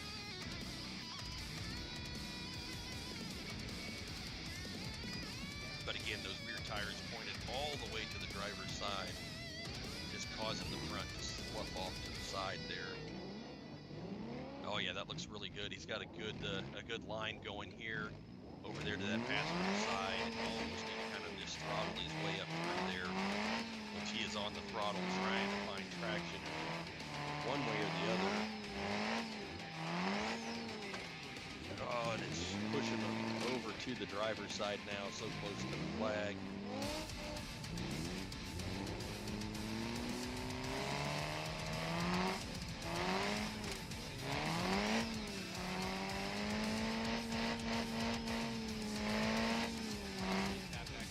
All right, just getting an update from Race Ops over here.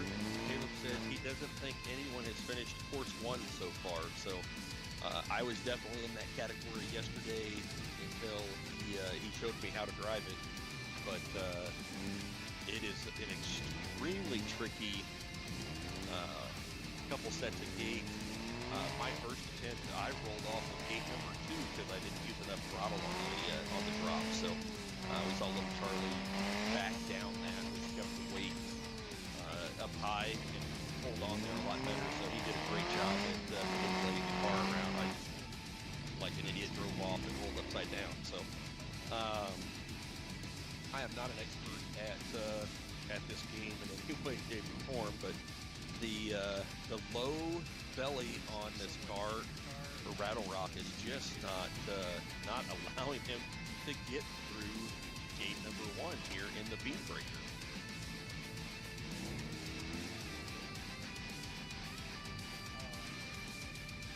All right, so we have 0 finishers for course number 1. Left front tire is in the flag. You can definitely see that's the case there. So a DQ for Rattle Rock as he makes his way over to gate number, or course number 2.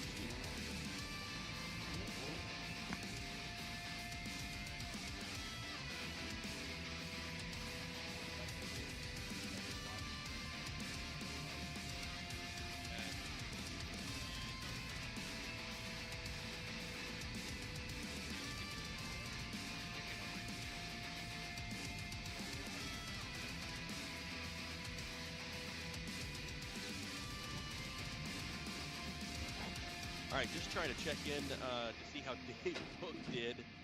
It sounds like he finished the last course in 1 minute 58 seconds. So absolutely incredible. It's definitely my favorite course, and I knew he was going to, really do well at this. But minute 58 is absolutely incredible.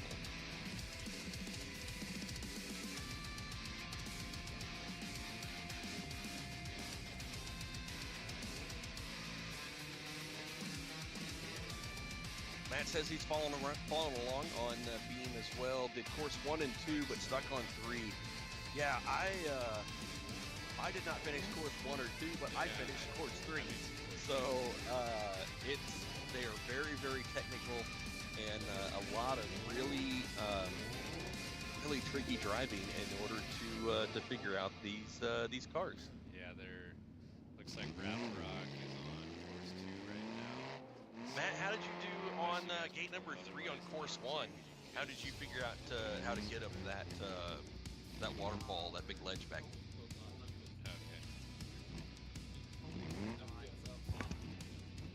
Yeah, I mean you're doing servers as the cars are spawning out. It looks like someone's on deck.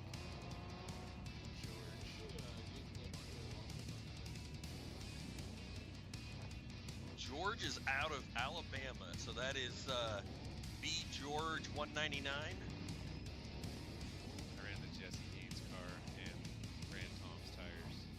In hindsight, that's the best choice. Yeah, I didn't know that. All right, George is on course number 1.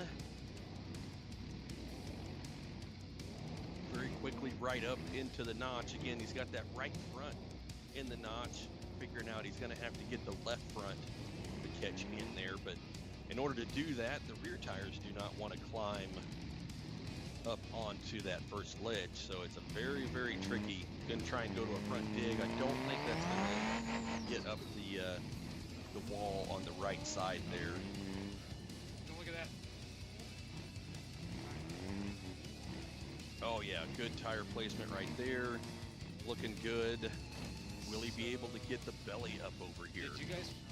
This car seems to be very low to the ground. Well, I just practiced And it just may be car selection on here that ends up being the tricky part. Although somehow Tom made it through here in the Ibex car, so right off the bat, going back to the throttle, it just can't seem to get past the point of the center of gravity in this car in order to get it up and over the other side. Trying to grab a hold of that little knob on the left side, but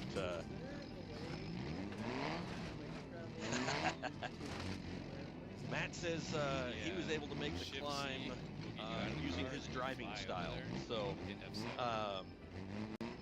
yeah, that's exactly what that one is right there. All right, George up through gate number 1, made it up through there, kept the car settled as he makes the big drop. And here's what Matt and I were just talking about a little bit on the best way to make this climb right here. And so far, George has a great attack right off the bat. Will it be enough? And that, oh, he has made the climb. He has made it up the wall for gate number 3, and he is through. Let me get with Race Ops and see what the time is for George. What was the time on there? 2 minutes and 12 seconds for George on course number 1, the only competitor in BeamBreaker in order to complete course number 1. So that is incredible work right there. Shift.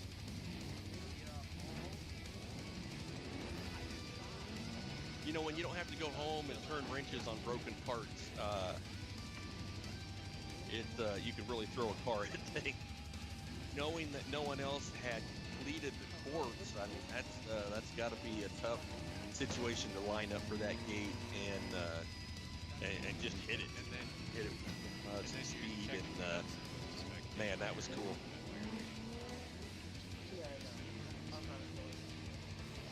Sit on a mountain a mile away.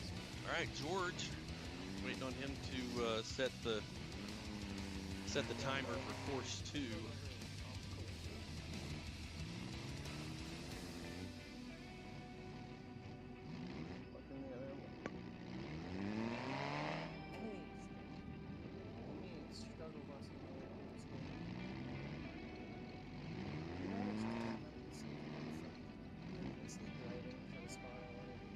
All right, Rattle Rock.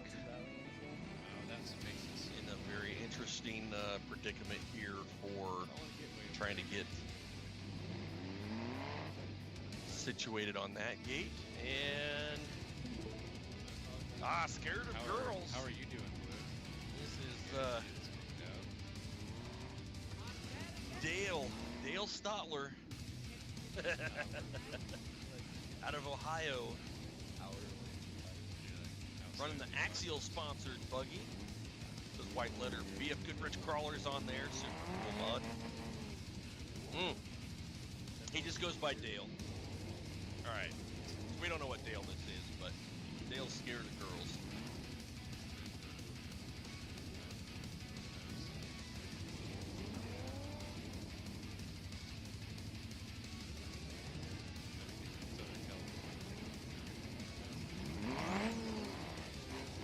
Alright, so Dale has started time here on the very first course. They have these tiny. Kind of hopping his way up on the first ledge, trying to get lined up for gate number 1 in between the Maxxis flags. He's got the line figured out, looking really good. Now the tricky part is how to get the car to pivot around on the bottom without getting into that flag. So he was very, very close. Can't get into the flag, can't drop off the backside. There's so many difficult things here to get through gate number 1.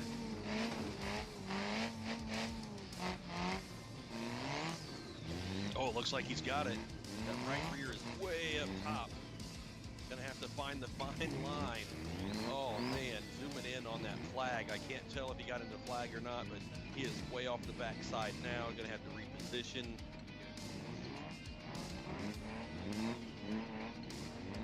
Able to make it through the Maxxis gate number 1 right there on course 1. And get ready to nose down through the raceline gate.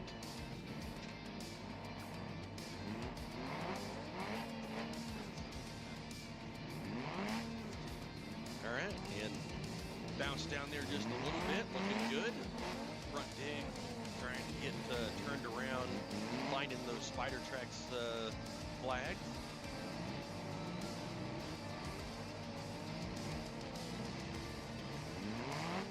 Just getting up onto this flat rock here is the tricky part, but staying in the throttle. All right, got those rear tires turned all the way over towards the undercut. Oh, a very, very good attempt and a great save. That right front way up in the air.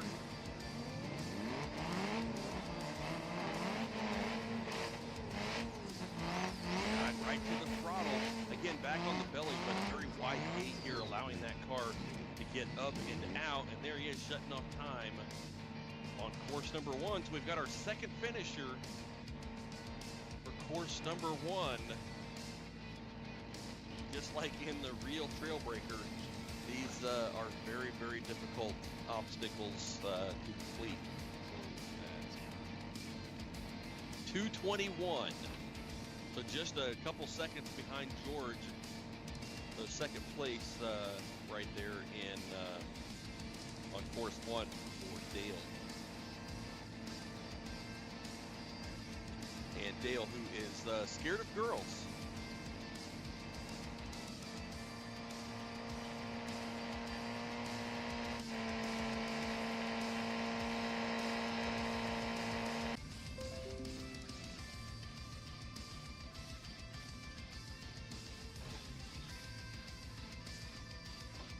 If we're still on board here.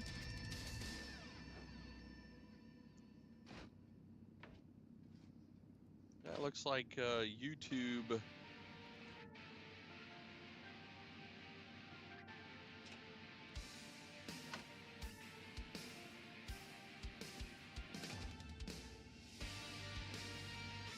Yeah, looks like we lost Facebook again.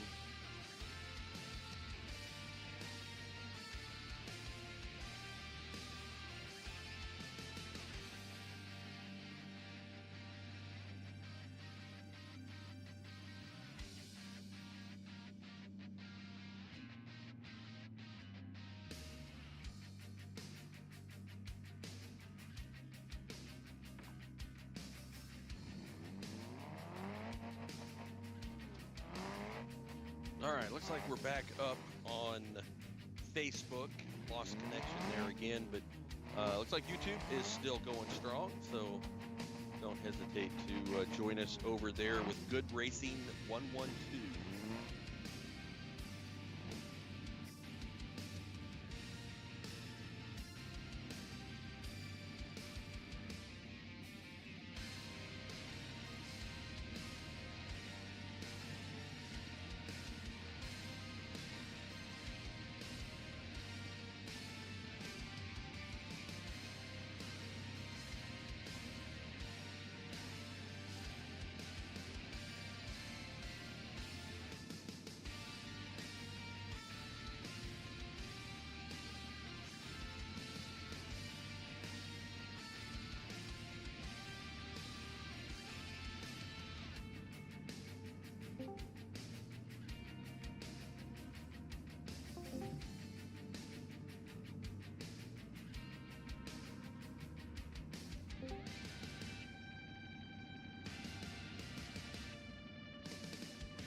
All right, we've got George on course 2 here. Started time as he drops down into the notch, making quick work. It's a pretty gnarly undercut there on the driver's side, but boy, he made that really smooth. Just dropped right in there and made that transition off the slab down into the notch, past that undercut very quickly.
All right, little flips George as he attempts the number 3 Spider Tracks gate on course 2. And the drop is a little tricky. He's a little twisted up in there. That is a pretty big notch. But if you come down that square, it works out pretty well. But you got to be very careful as to not fall off the back side and get in there where the Max's banner is. But looks like he has made good work of course number 2 and is headed to the finish gates there on the laser nut finish for course number 2.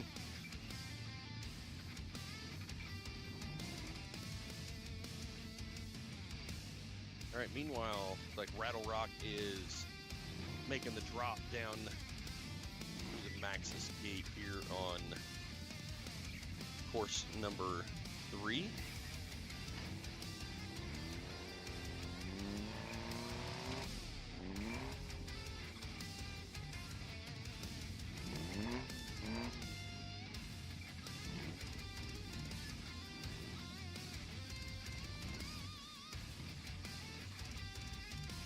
All right, looks like we're still working over here on Facebook as people jump back on the Facebook live stream, but still going strong on the YouTube side.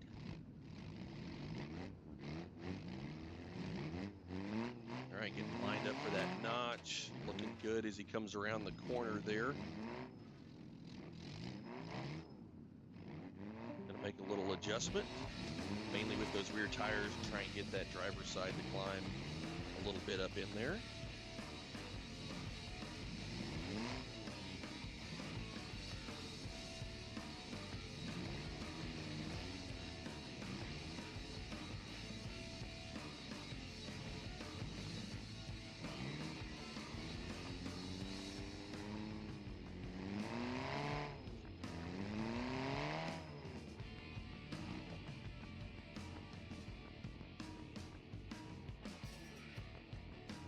trying to get our next competitor lined up for course number 1.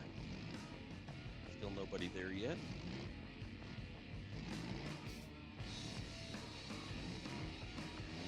While Rattle Rock trying to find his way into the very difficult, well, I say that, but Dave Book just booked it through here super quick.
All right, so Rattle Rock is back trying to get through. Oh, great throttle across the rock slab and up through the Spider Tracks gate. Wow. Oh, I missed the barrel roll. Oh, I missed the barrel roll. I was getting some snacks. Sorry about that. What a great shot, though. Just powering right through there. That was super cool. All right, Dale over here trying to make his way through a very difficult notch, that race line, gate number 2.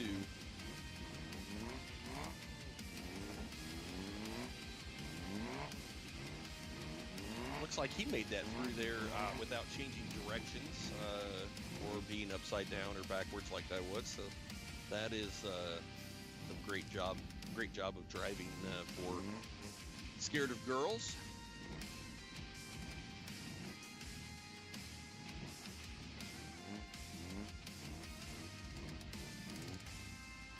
And just trying to make this transition here. Again, the rear tire is pointed hard to the driver. Is just driving those front tires off to the edge, so able to get popped up there, make the turn to come down. Oh man, rear axle standing almost straight up and down, but again, no big deal when you don't have to worry about crashing down the hill.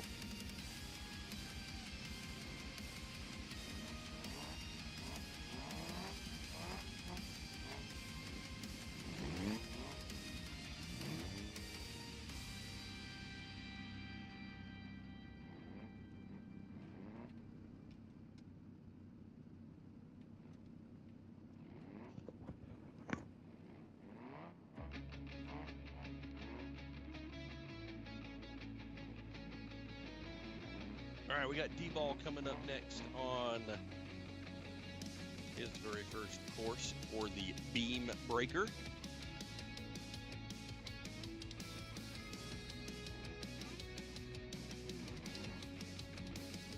Working on getting his live stream up and going so they can watch, do some judging there.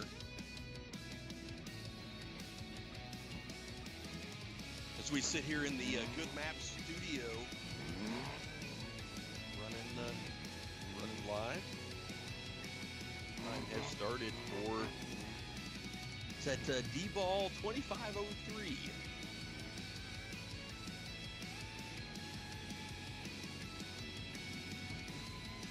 Looking good. Again, gonna have to reposition to get that left front to catch in that notch. Just a real tough double whammy here. Trying to get the rear tires up the rock face. Oh man, I like that line. That is a great line. Carry that left front just a little bit. Go tall, but that made quick work of getting the car positioned up in there.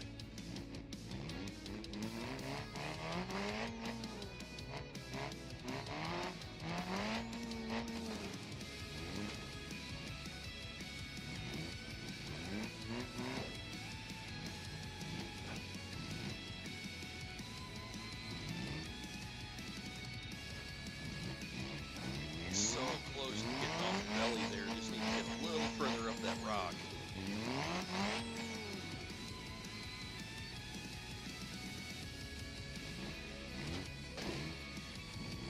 So these guys are not supposed to be watching the people in front of them run, so they have the same fair advantage as everyone else.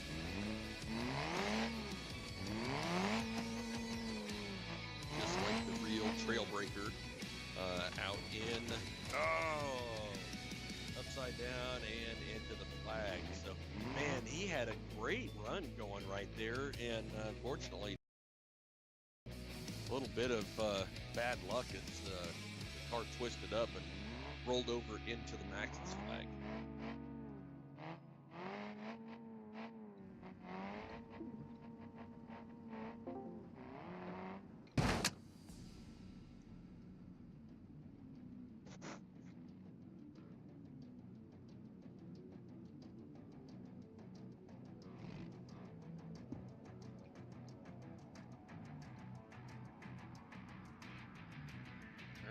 So he looks ready for course number 2.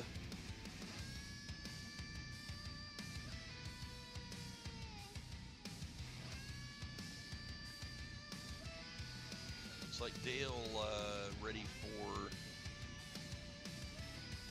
course 3 back there.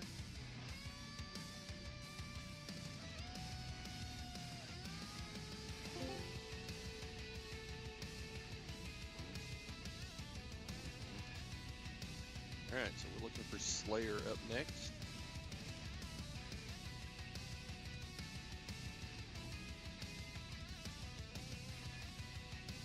Caleb running things off of the backside with the Discord and all the list of competitors.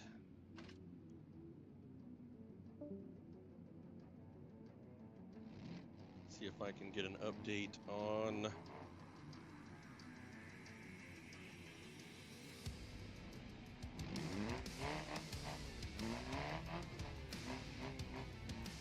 where we are with the competitors.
All right, deep ball making it up through the notch, and this is where things get really tricky, is on that back side.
All right, looks like we've got Dale trying to work his way out through the last obstacle of course 3, last course of the BeamBreaker.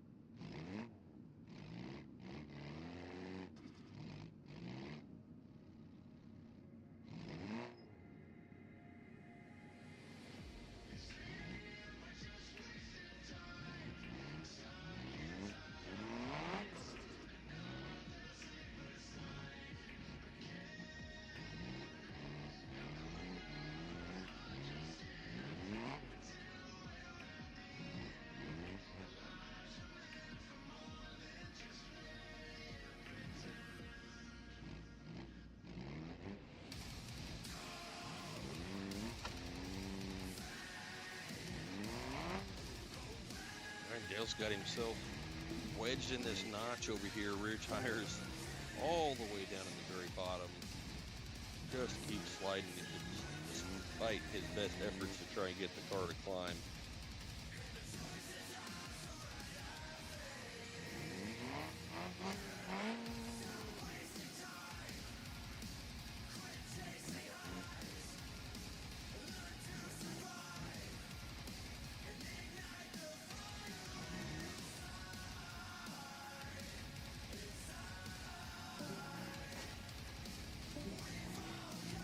Dale's upside down, trying to get himself righted here.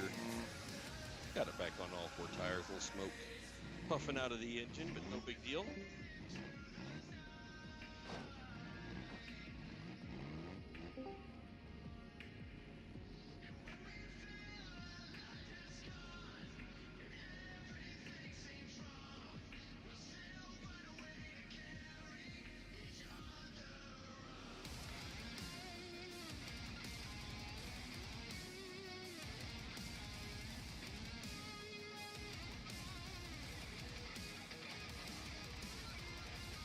Well, Dale disappeared, so I'm assuming he probably timed out there. He'd been on that course for quite a while, so very, very close, but very difficult courses here, as you would expect from a Trailbreaker style event. All right, I'm going to take a quick break and grab a drink, and I'll be right back with you guys.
All right, and checking in at 10 a.m. in the morning from Australia. That Jason 24, I believe. Caught on fire a little bit there, no big deal.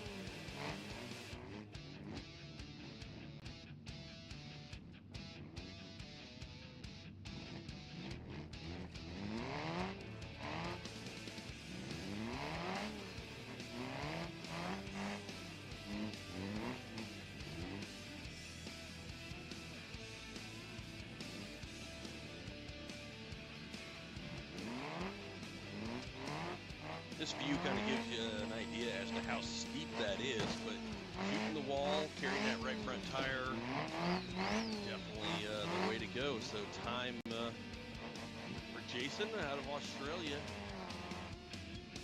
10:30 in the morning over there, so very cool.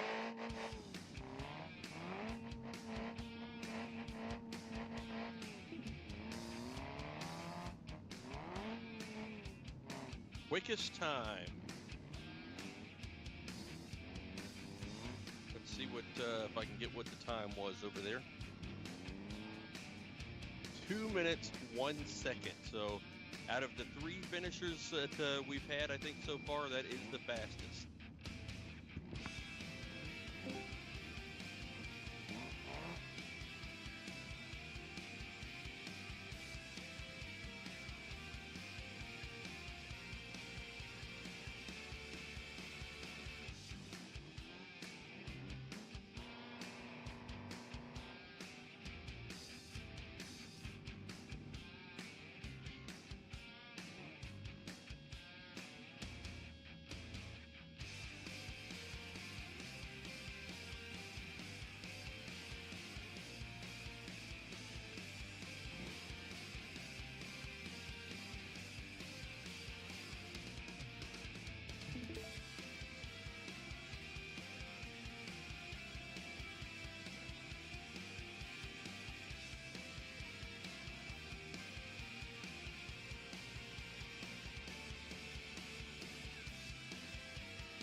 All right, so Jason 24 on course 2 immediately rolls the car over, gets it back on all fours. And it looks like we have our next competitor up for course number 1. That is Wook Angle with a 3 in there.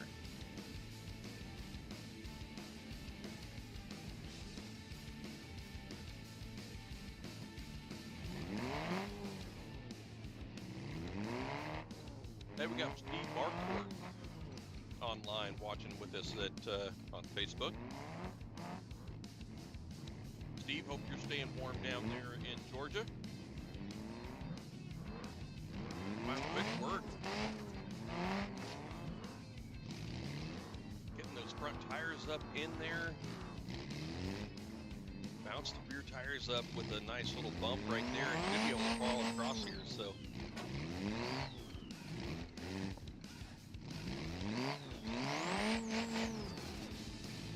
Oh, getting close to that left-hand flag, but clear through gate number 1 very, very quick.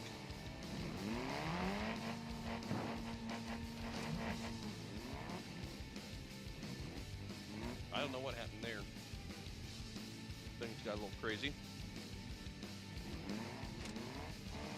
A little glitch in the system, it looks like. Oh, got the flag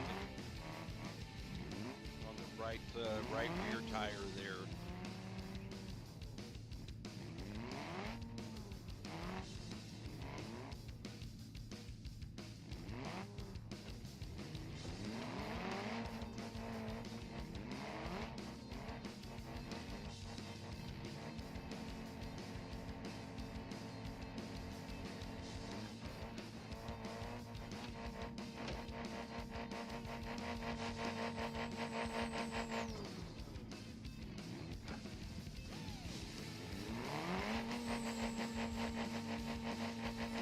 Oh no, yeah, Jason 24 is upside down in the hole, so that, wow, he's able to get it righted, it looks like. A lot of smoke coming out of that vehicle, but back on all fours and jumping around back over here to the start of course number 2.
All right, and we have the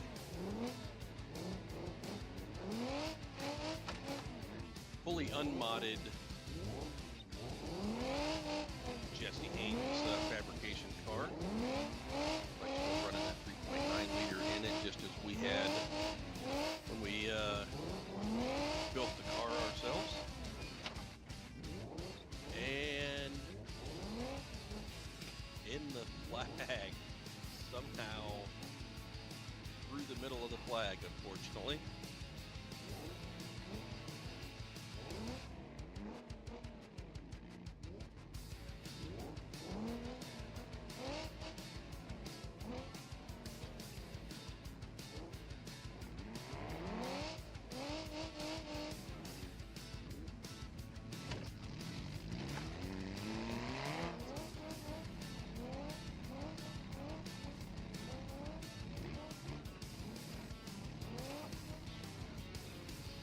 Jason's still working hard trying to get through this notch over here.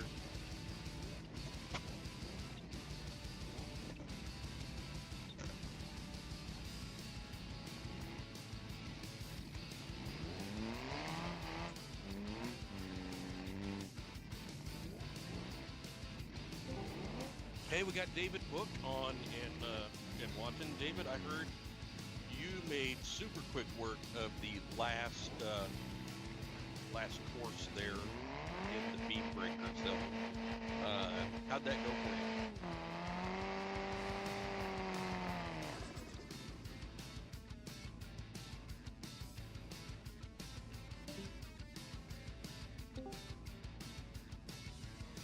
We got a little bit of a traffic jam here, starting up on course number 2.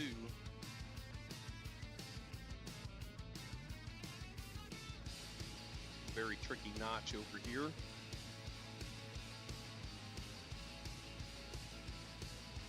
Dave Book, one of the few people that I saw come through there without changing direction or being upside down.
Dave, is that roofies or roof parties?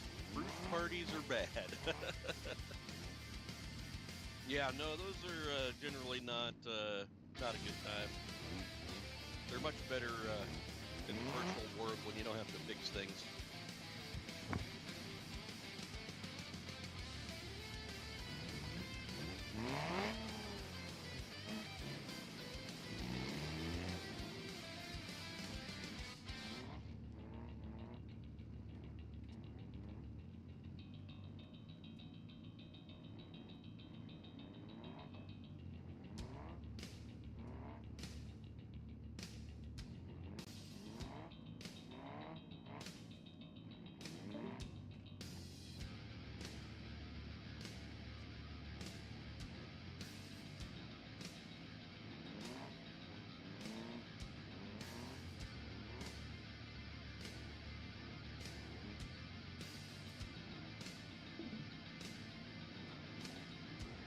All right, looks like we have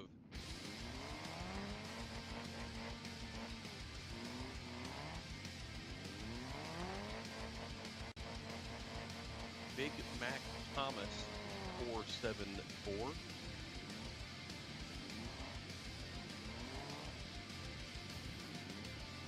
Yeah, Steve, let me see what we can find on the output volume for you. We can get over to Race Ops and I'll be right back.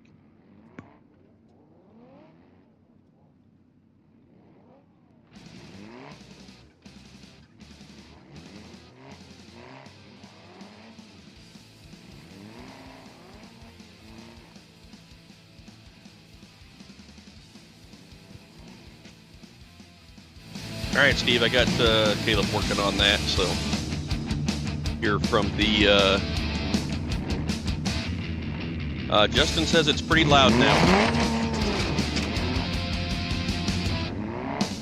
Steve may have to turn his hearing aid up too. That might help.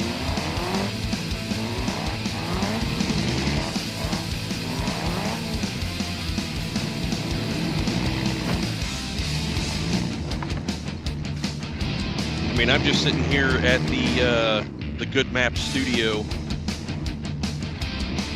Got my computer set up just off to the side of Race Ops over here. So, all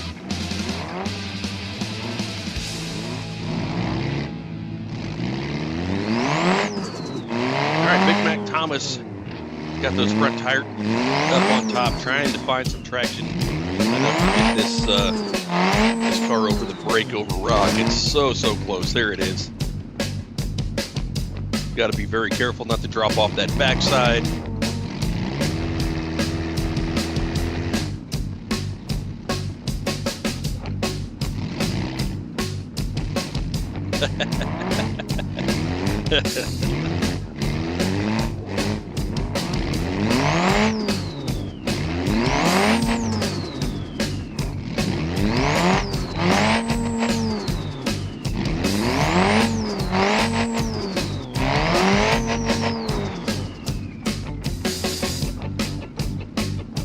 Okay. So Steve says that just the vocal needs to be louder, not necessarily the music. So I will pass a note over and see if we can dial that in just a little bit better for you. All right, hang tight.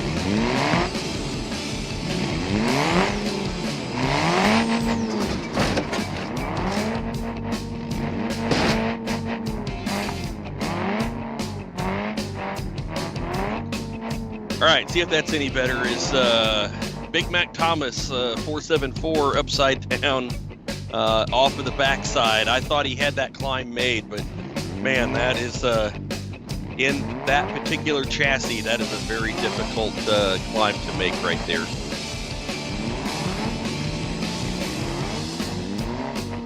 Apparently he's still upside down trying to drive away, so.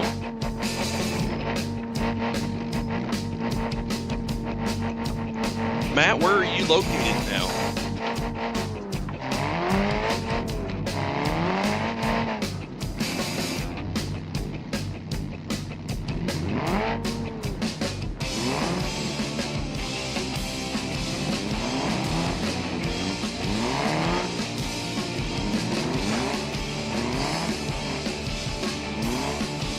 All right, looks like Wook Angle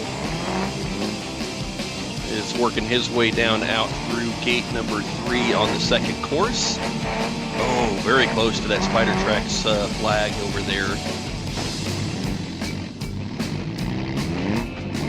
Again, if you hit that drop just right, it's not a big deal, but the way that the notch drops down and comes, you got to climb back up with the tires off the drop. That makes it very, very tricky. But out through that Spider Tracks gate and through the Laser Nut finish line over there.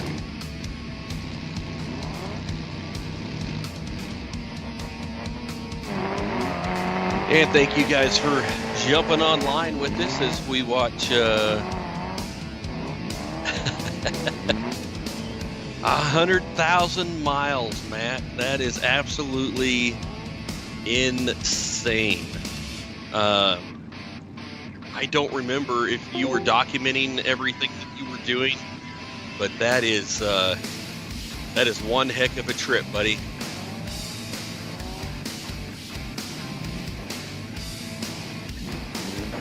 So if you guys have that are on Facebook with us, it has dropped a couple times on us. The YouTube feed seems to be working a little bit better. So if you do get kicked off of, or we get kicked off of Facebook, you can find us over at Good Racing 112 over on YouTube.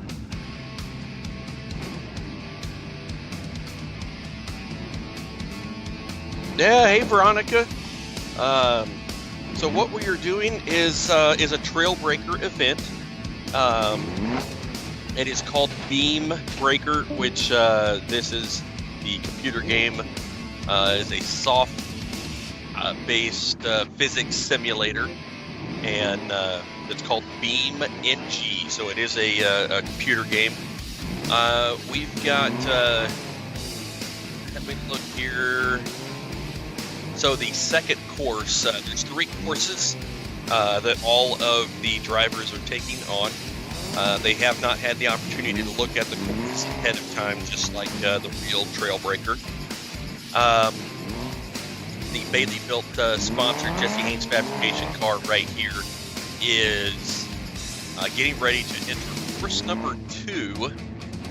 They've got a 10-minute time limit if they touch a flag or they hit any of the Max's stringer pennant. That is a DQ, and that's where their run will stop. This is the same game that you played out in at Trail. Yes.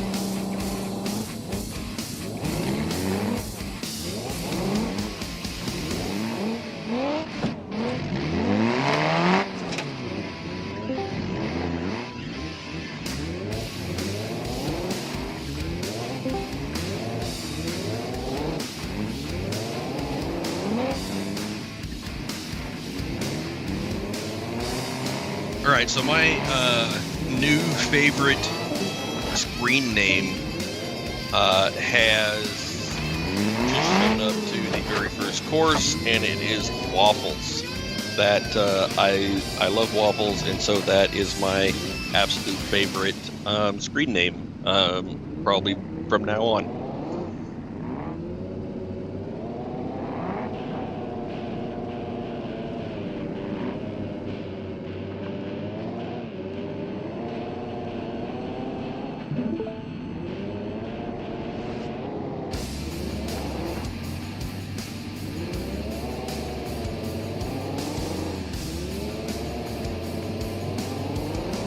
Yeah, Veronica, we can, so Caleb is building different levels of the simulators.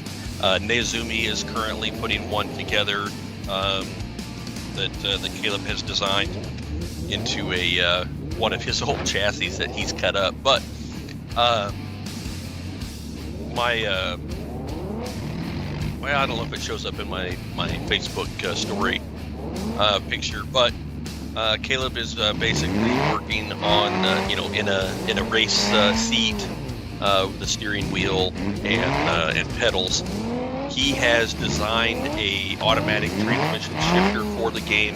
It is actually the one that we ran in our unlimited cars. So the rear steer switch, transfer case shifters, all of that are things that are options that you can get through Caleb. So yeah, we can definitely get you the components or let you know what you need to get in order to build your own simulator. But or if you just want to do the game, and I mean, you can run it as simple as with a gaming controller or something like that as well. So you can start very small and kind of continue to add things on there if you want. But reach out to Caleb, and he will get you all the information that you need in order to get on the gaming system, because as you know, it really replicates how to operate one of these cars in real life.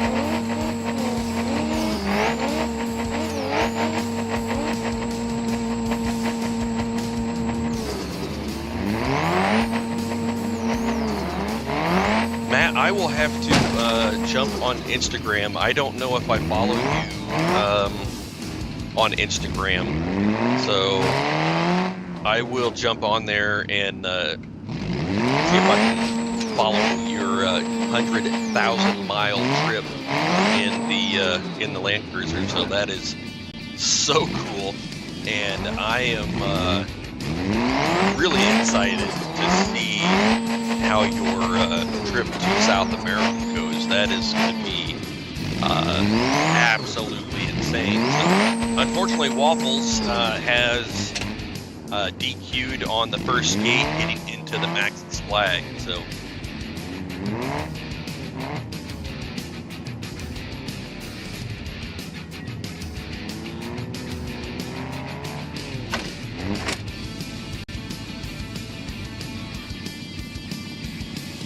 yeah, so Caleb's just talking on the backside over here. These the rock lizards are really struggling with that breakover rock on the Maxxis tire gate number 1 right there on course 1. So there may be something in that in the file or something like that even that is a little bit different, a little tricky. It has taken a lot of work to get just the right placement to get those rock lizard cars up for that Maxxis breakover rock there.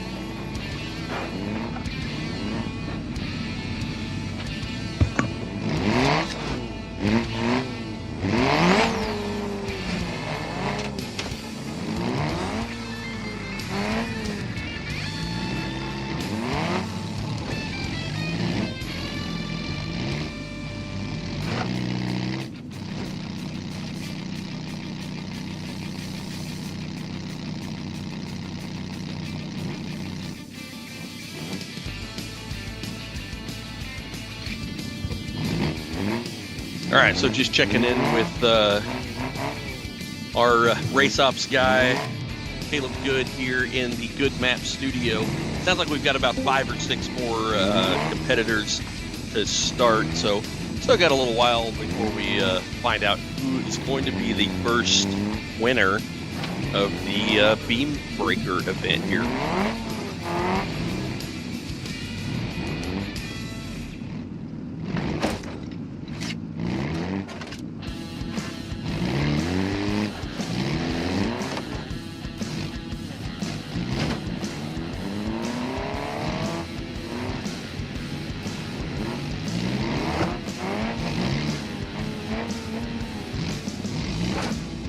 Yeah, make sure if you can make it up to Dayton there, Matt, in Tennessee.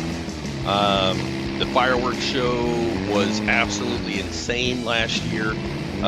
We're planning on at least matching that, if not making improvements to the fireworks show for this year, as it will be the anniversary, I believe 20 years at Dayton, Tennessee. So we are planning some special stuff for that event. So if you make it up to Dayton this year, it's going to be a great event. We're definitely looking forward to it. All right, we're watching Big Mac Thomas 474. Made quick work of a very tricky notch here on the race line gate number 2 on course number 2. And this is where things get very, very tricky, is trying to drop off this back side.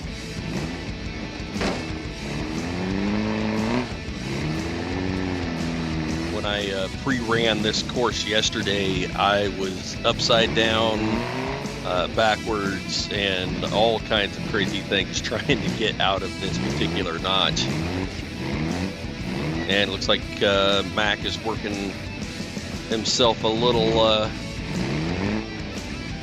sideways, but very, very clean as he works himself around out of that notch. So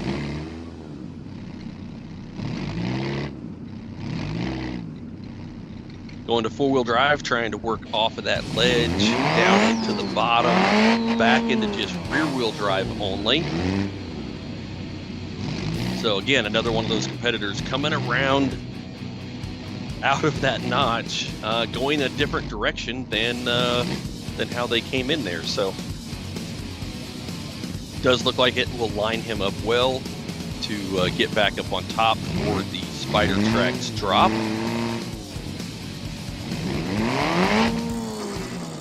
Little throttle there. All right, and it looks like you're going to turn around, change directions here.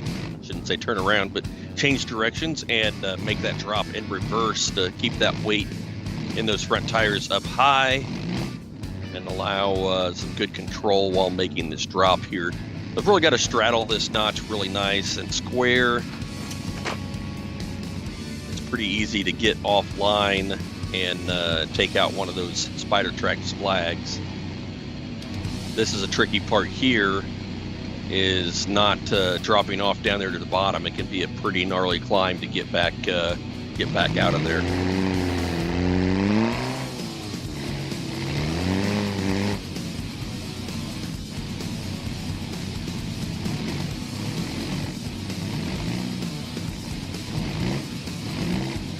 Uh-oh, looks like Matt's got some interest from Steve Marquardt on driving to the tip of South America.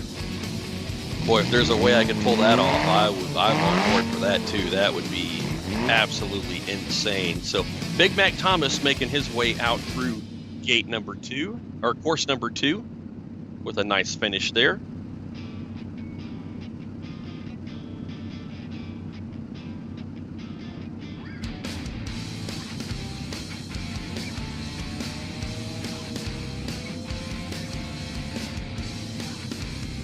Looks like Kyle Moto RX, I believe, is what that says. Is that a Moto Doctor?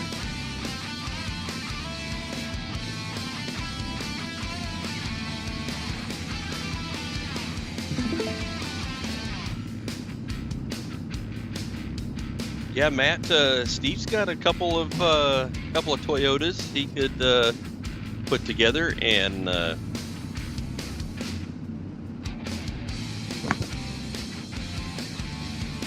Join you on that trip down to South America. That would be super cool.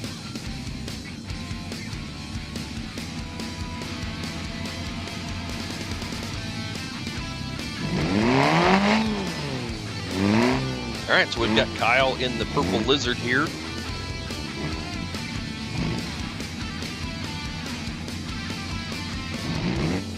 Running those sticky compound BF Goodrich Desert tires.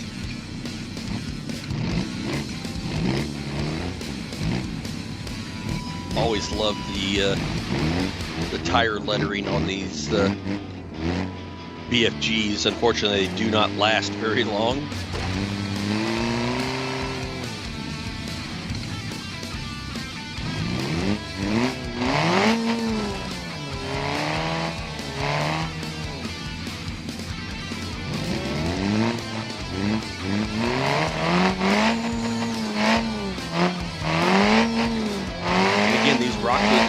Really struggle trying to get over this breakover rock. There's they just hang really hard on the belly, trying to work that right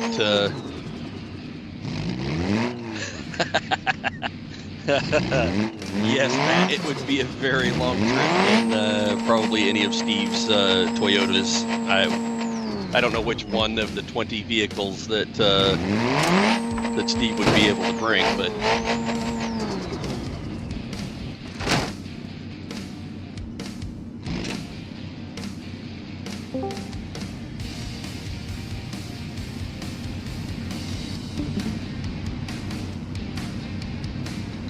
no, it seems like Kyle has gotten into that driver's side Maxxis flag there.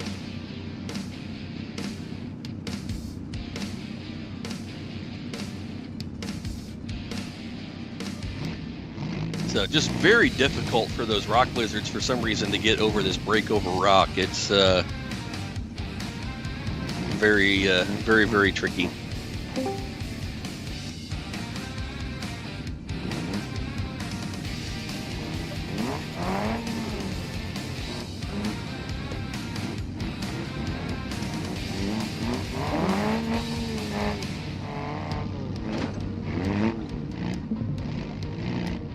Hey, we got Anthony joining us on the Facebook live feed as well.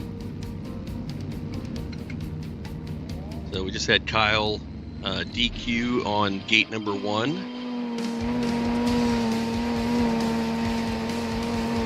And again, looks like we're having some trouble getting some of the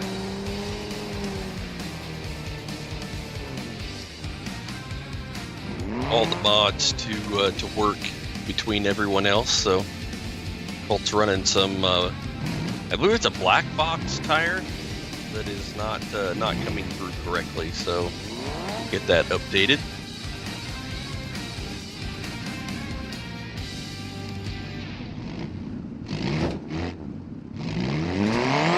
All right, Waffles down in the very bottom, just throttling around, crashing this purple lizard down into the notch, that undercut side on that driver's side there, but making quick work through the Maxxis gate here on course number 2.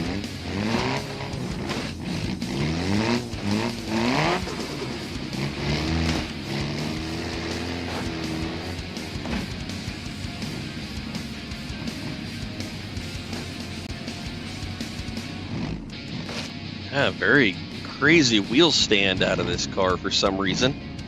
Got it settled down and back into the notch, working the rear steer over to the passenger side. Oh, and it almost just popped right up there. Yep, looking good. Just needed to heat up them tires a little bit and drag that car through the notch. So now here's where things get tricky, is trying to come out through this notch on the back side. He's just throttling through there. Made quick work of it, but now headed in the wrong direction. See if he can get it off of this rock on the side and back down into the bottom of the notch. It's sliding off pretty good. Looks like it's sticking. As far as I can tell, looks like just a rear burn in reverse. Back into four-wheel drive. Kind of thrashing around through here. And a great line right here to get lined up for gate number 3, the Spider Tracks off-road gate. A very Spider Tracks-esque chassis. Old school. And very quick through course number 2 for Waffles. Got Big Mac Thomas 474. Trying to make that transition from the race line, gate number 2, over to the Spider Tracks off-road, gate number 3. And he's got some really good traction here making this transition across. Will he be able to make it stick? It's looking really good. Wow. Super cool line right here.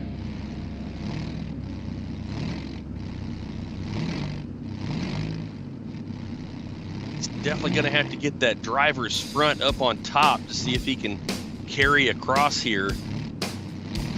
Looks like the front is wedged in there, carrying that left rear. Will it stick? Oh, he was so close to just crossing right, making that transition. Unfortunately, the glitch in there with the skid plate going some fire.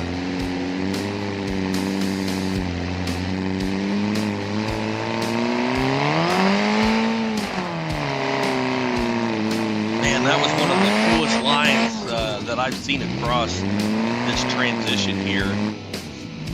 Was able to just make that stick, climbing that right front and the left rear, and he stuck with it, able to find some traction and get up and out through the finish gate here on the last course. So super cool.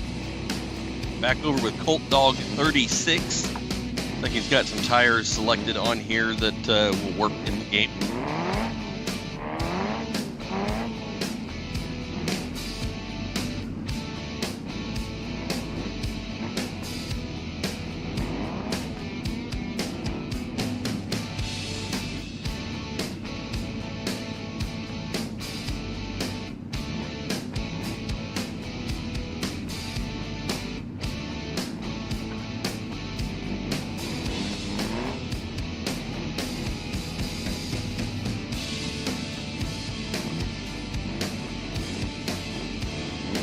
All right, we got Colt Dog starting his 10-minute timer.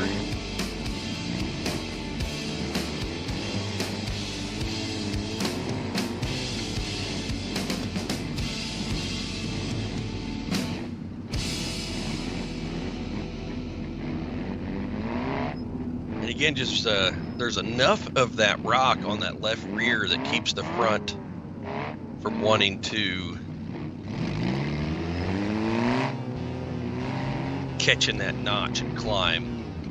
It's able to get that right front in there, but it's gonna have to get that left front adjusted and back up on top. Again, that rear steer is not trying to square the car up with the rear steer is not really the way to go there. You really need it pushing the front tires in the direction you want to go.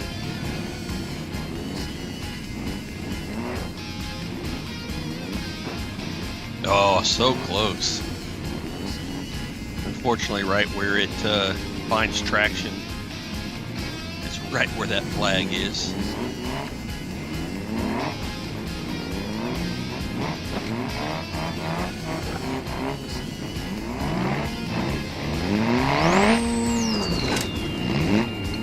Oh, right into the flag. So that will be a DQ on course 1 for Colt Dog.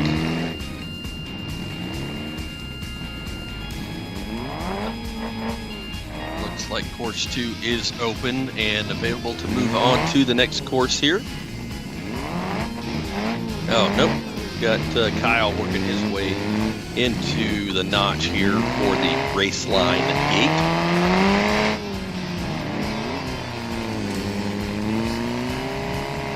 Got that left front way up on the wall. Actually, the right front looks like it might even be touching the same wall too, so.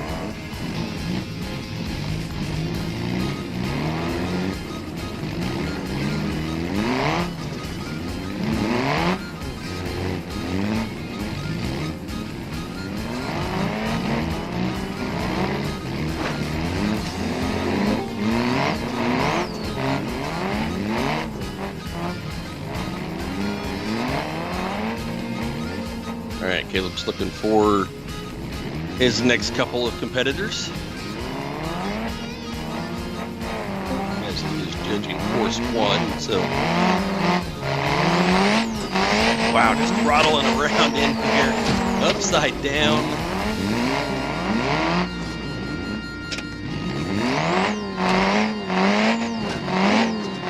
See if we can get this thing turned back over, but it is in a bad way here. Upside down at this notch.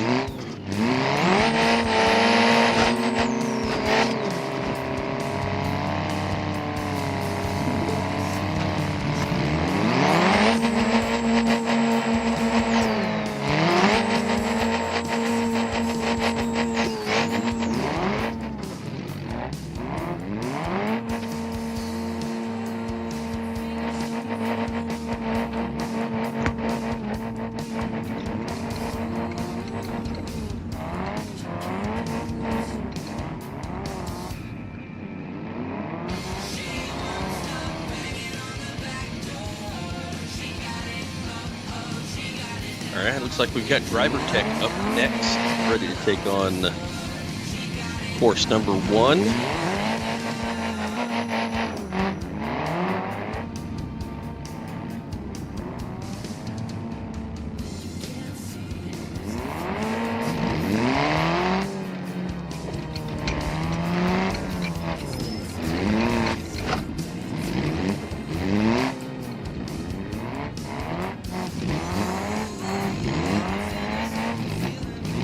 It's looking good. Able to make some nice, easy transitions there from drive to reverse. I struggled with that with the little paddle shifters on the steering wheel when I pre-ran this the other day, and I was constantly going the wrong direction. Having the steering wheel upside down and oh, looks like he's in the flag over there.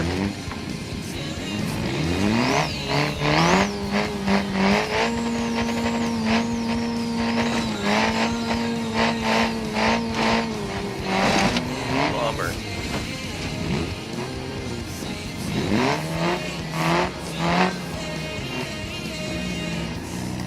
So I'm assuming after the event, these courses will be up for people to come back and play on.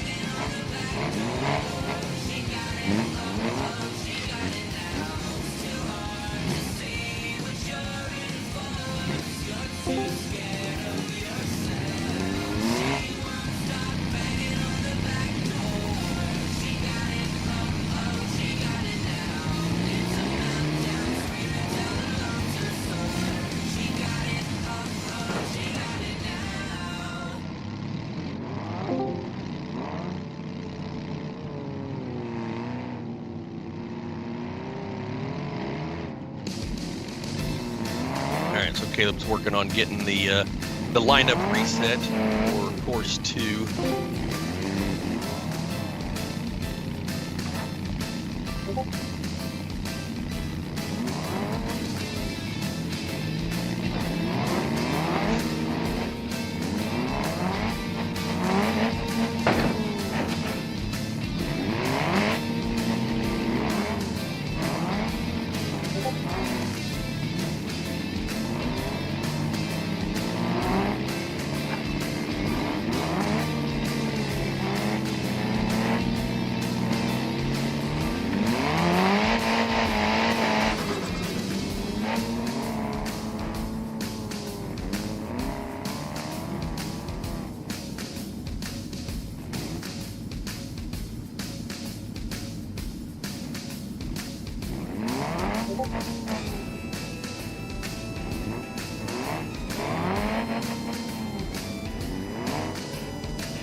All right, so Caleb's trying to get our last couple competitors lined up here for course number 1. Looks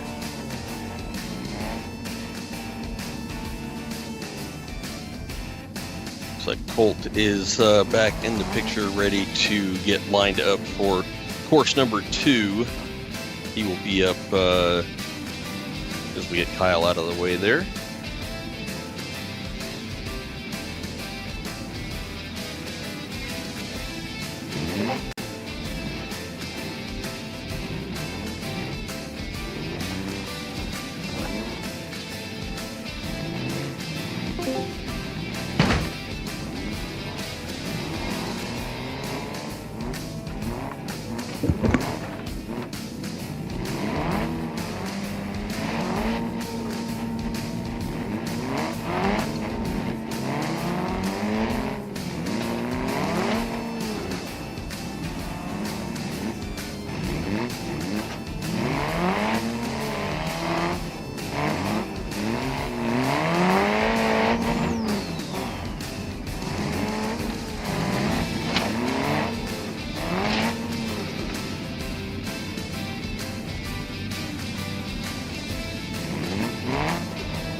So Colt fell out of the bottom. That's a super tricky little transition there, and it is easy to get sucked down into that bottom section.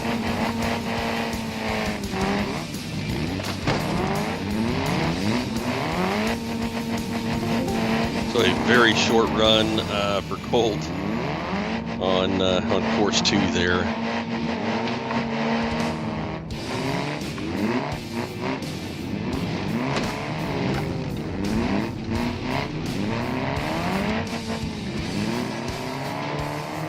All right, so we got driver tech lined up, ready to take on course number 2.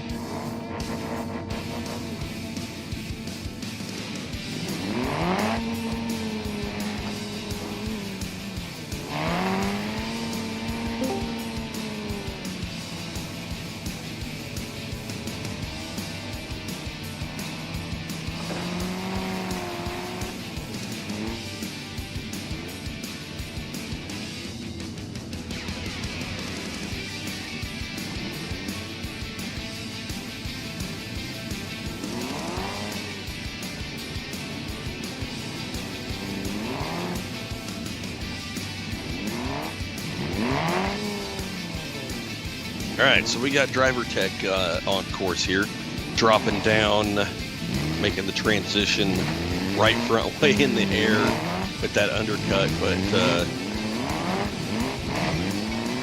able to just kind of slip right through that little transition down into that other undercut piece and through gate 1 of the Max's flags for course number 2. Heading up into the notch, these lizards have, a couple of them made really quick work here of this first half of the notch, getting up into it. Front tires nice and easy right up.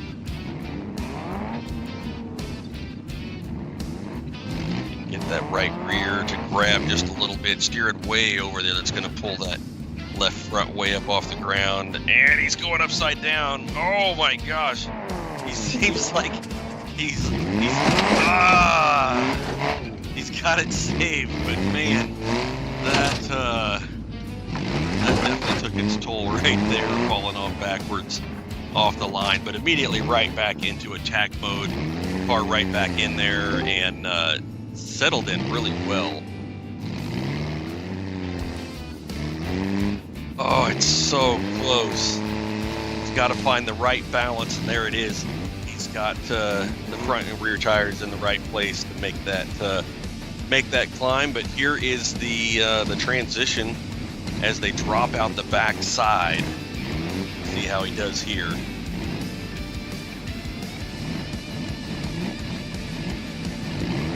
Okay, front tires are down. Trying to find a way to get through here.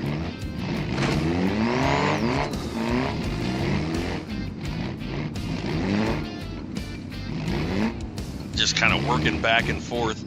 Has made it out again, changed directions in the middle of it.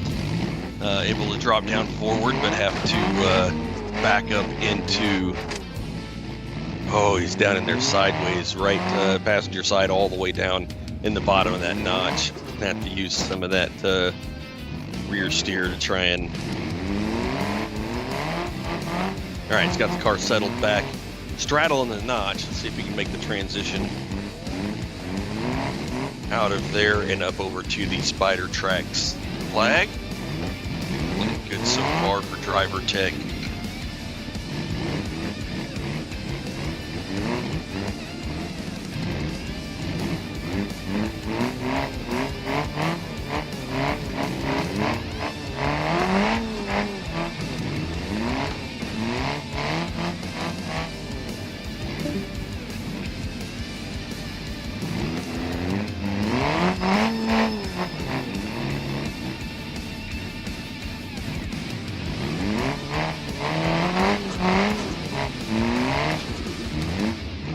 Watching Kyle trying to tempt his way to get lined up, and driver tech out through the finish gates over on course number 2. So Kyle trying to straddle the race line notch here on the last course of BeamBreaker.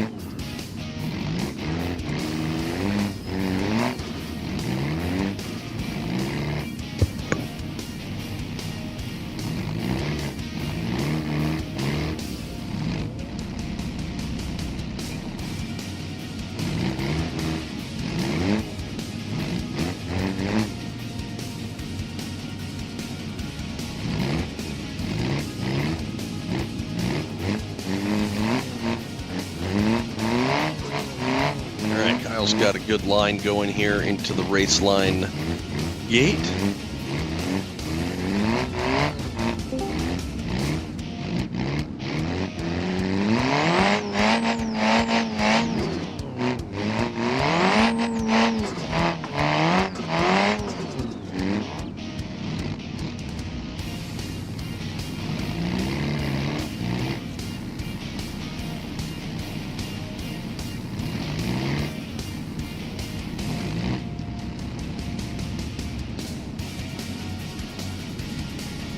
Listening to the backside of everyone talking on the race ops side. We need to find a way for when you touch a flag that it turns into flames. That would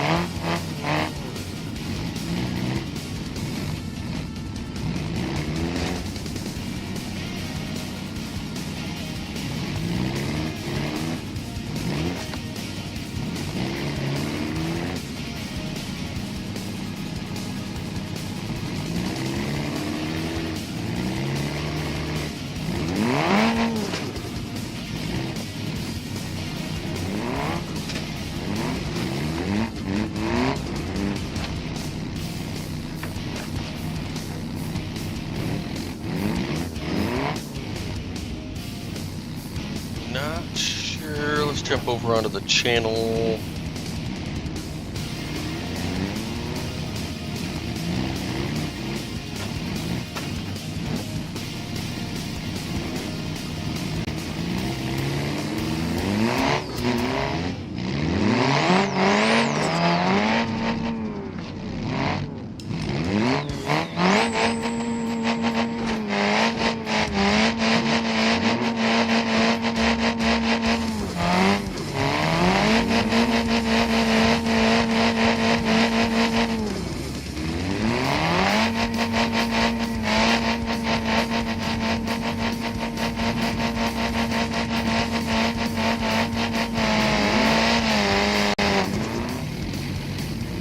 Caleb, Matt's asking if you're going to put this out as an update to the map so that they can run it later.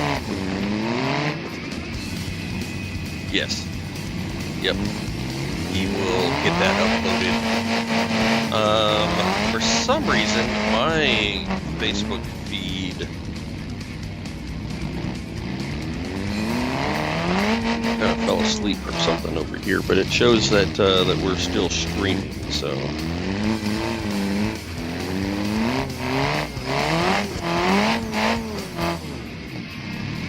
So that might have just been my my phone, but yes, you will be able to run these courses after the conclusion of the BeamBreaker. So if you did not do well, you can come back and work at this. Kyle's working hard at trying to make the transition here from the race line gate over to the Spider Tracks gate. It's one of those obstacles that has really chewed most people up.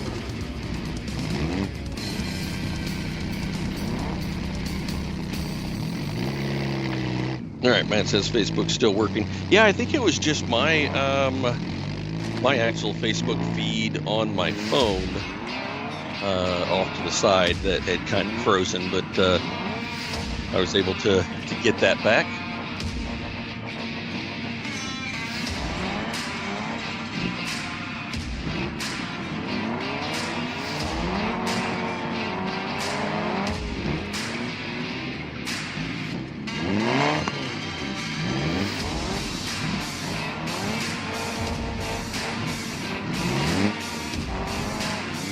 All right, so we have Jeremy's son, is it Evan? Evan running in the Reckless buggy here.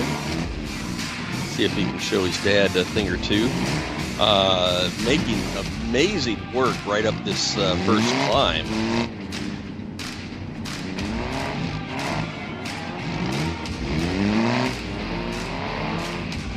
And then again, just kind of got to work at this to get the belly freed up off this breakover rock. You can see those drilled rotors spinning around inside the left rear hub there.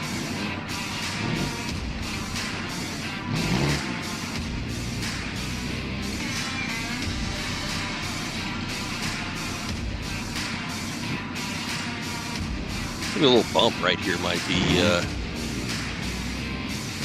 you know, if you're sitting in the car, it's something you don't want, you wouldn't want to do, but sitting behind the computer, you feel pretty good about that.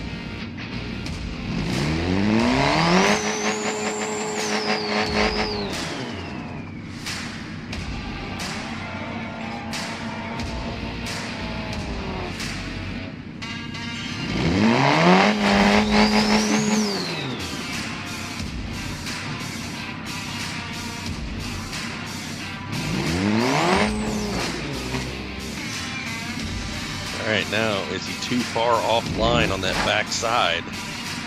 He's got the car up. Can he save it, get it back up on top? This is where it gets really tricky. Looking good so far. Oh yeah, oh, that looks good though. I think he'll be able to skip across the back right there. Yep. Gotta watch that banner on the back side, very close to that, maybe a little front dig. Pull away from there. He's staying in four-wheel drive. Moving the rear tires to help pull the car away from it there.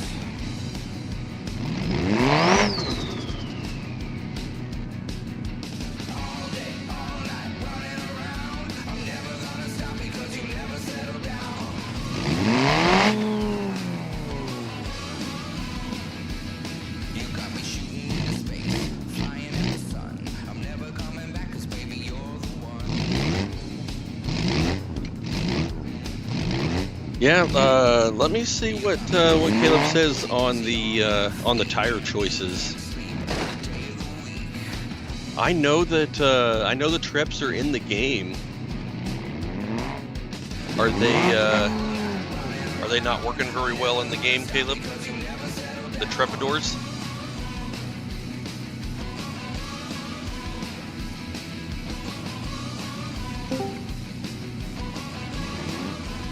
All right, so Caleb says that the BDR Trepadors are not in the game or something. So something I know that I've seen them,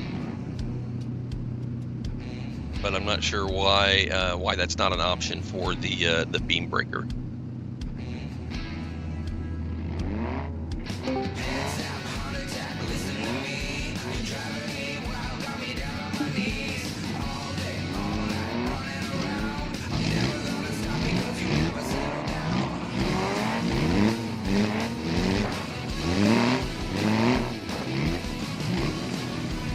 All right, we'll see if he's got what it takes. Oh no, it's going over backwards. He saved it.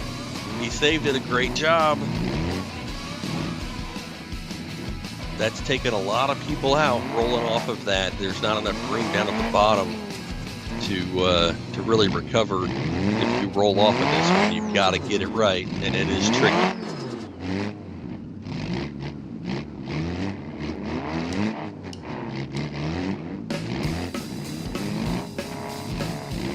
Oh no! Oh, and out of bounds.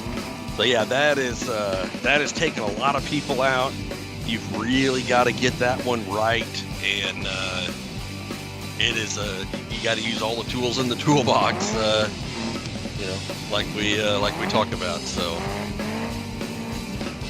only a few people have finished that first course, so it is.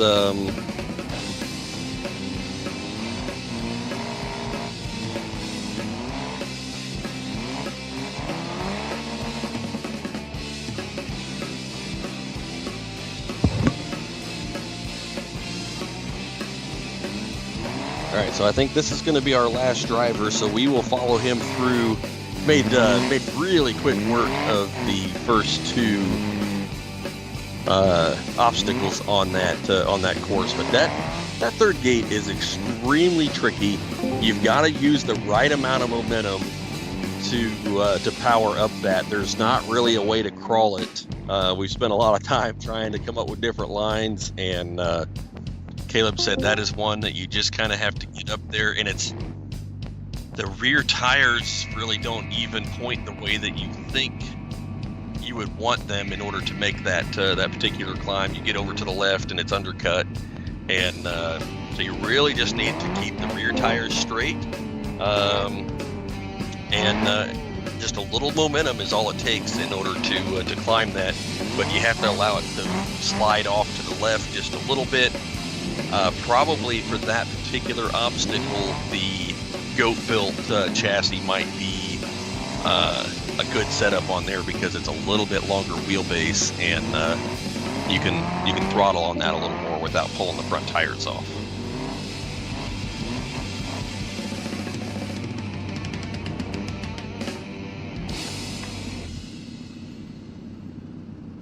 So looking forward to seeing the rest of the scores, to see, you know, everyone else that I didn't get to catch on the live feed here, and see what how things went. But saw a couple of really good runs.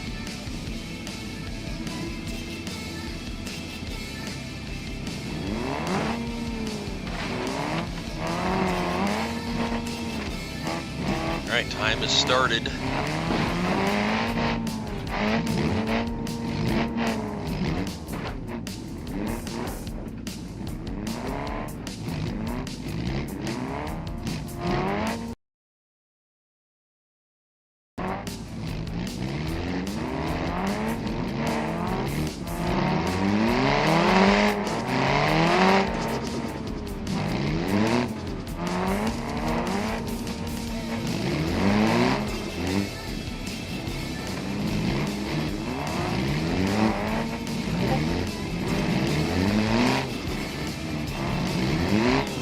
All right, Evan's got the that left front out from underneath the undercut, making the transition down to get lined up for the Maxxis gate.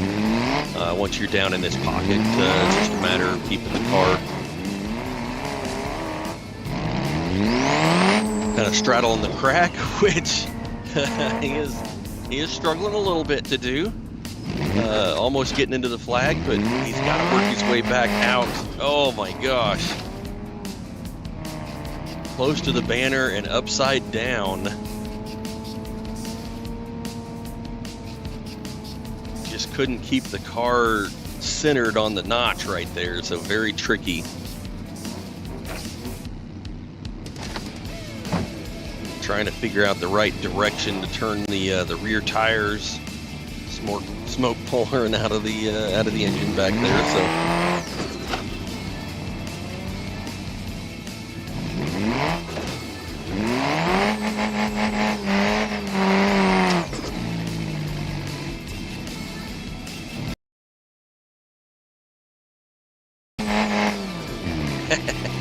Alright,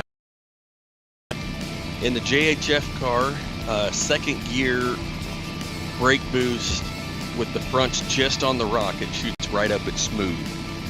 So that is the kind of got to build some RPM and launch that thing up in second gear is what Matt figured out was the best approach for gate number 3 on course number 1.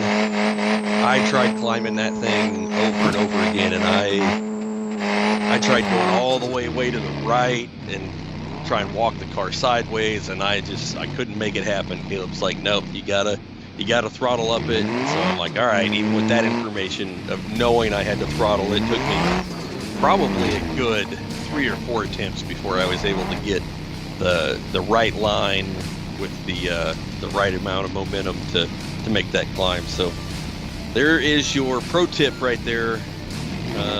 Second gear brake boost and shoot that climb is the way to do that one.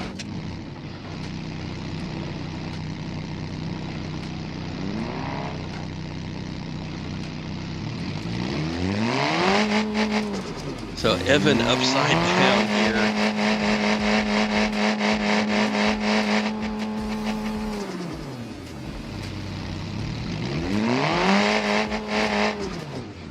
Caleb's over here making fun of my driving as Evan puts on a very similar clinic here, driving upside down. He still might be able to get this thing righted.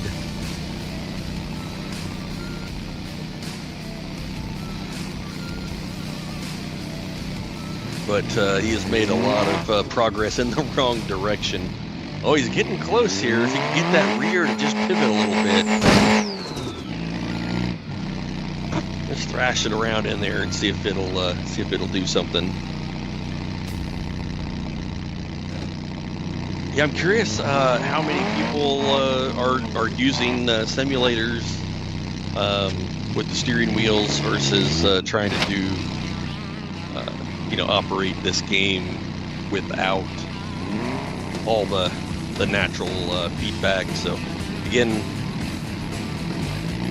the options that Caleb has available for picking the right steering wheel, the automatic transmission shifter, the winch controls, the rear steer.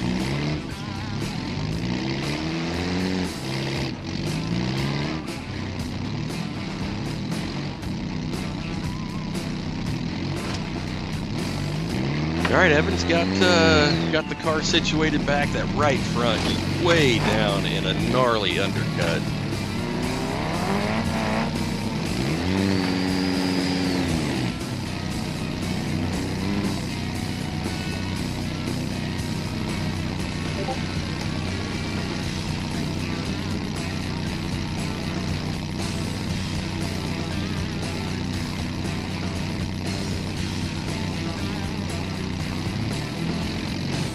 All right, Evan's still got quite a bit of time left, 4.5 minutes.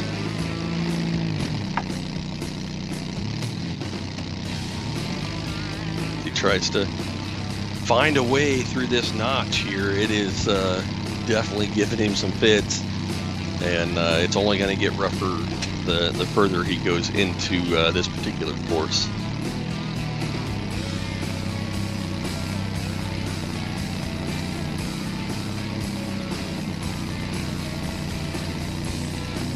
And he may be down on power. It doesn't look like it wants to spin the tires very well. He drove a long time upside down in this car. So. Oh, did he get the gate over there? Yeah, he's definitely on it now. So, all right, so he is DQ'd on course number.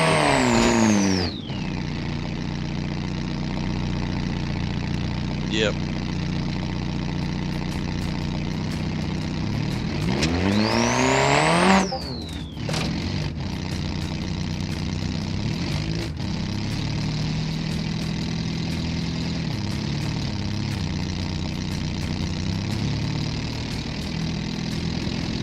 All right, so we'll see if we can get Evan moved over to the last course of the BeamBreaker.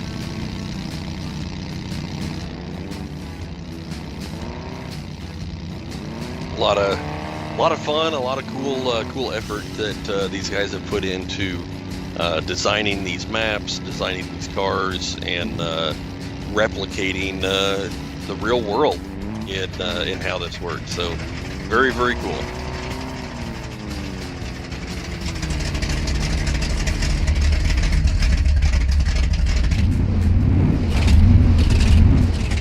And it looks like it's gonna turn into a free-for-all over here, so. All right, so do you have any of the scoring over there, Caleb, that we have any idea who's sitting at the top of the leaderboard before we sign off?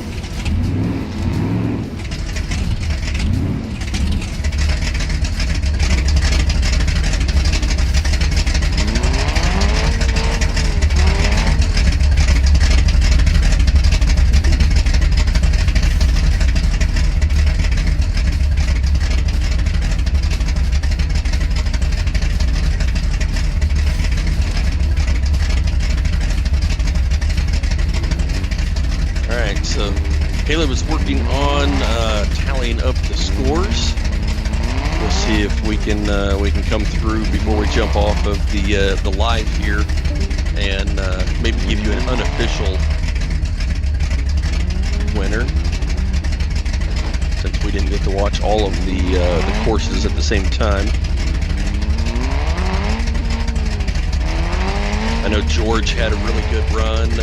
Who ran after George? That was they were really good as well. I think they ended up DQing on gate 1, maybe. Now we had 2 finishers immediately right there with George on course 1. They were the first ones to make it through that particular course.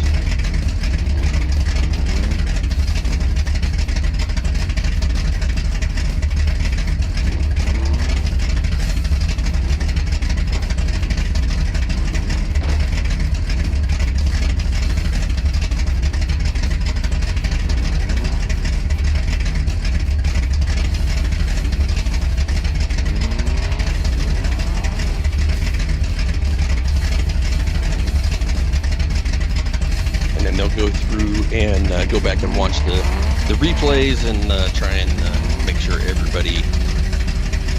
everything is legit, was scored correctly. But all right, so they are starting to dig through all of the different scores. So we will let Caleb jump back on, maybe do a live here.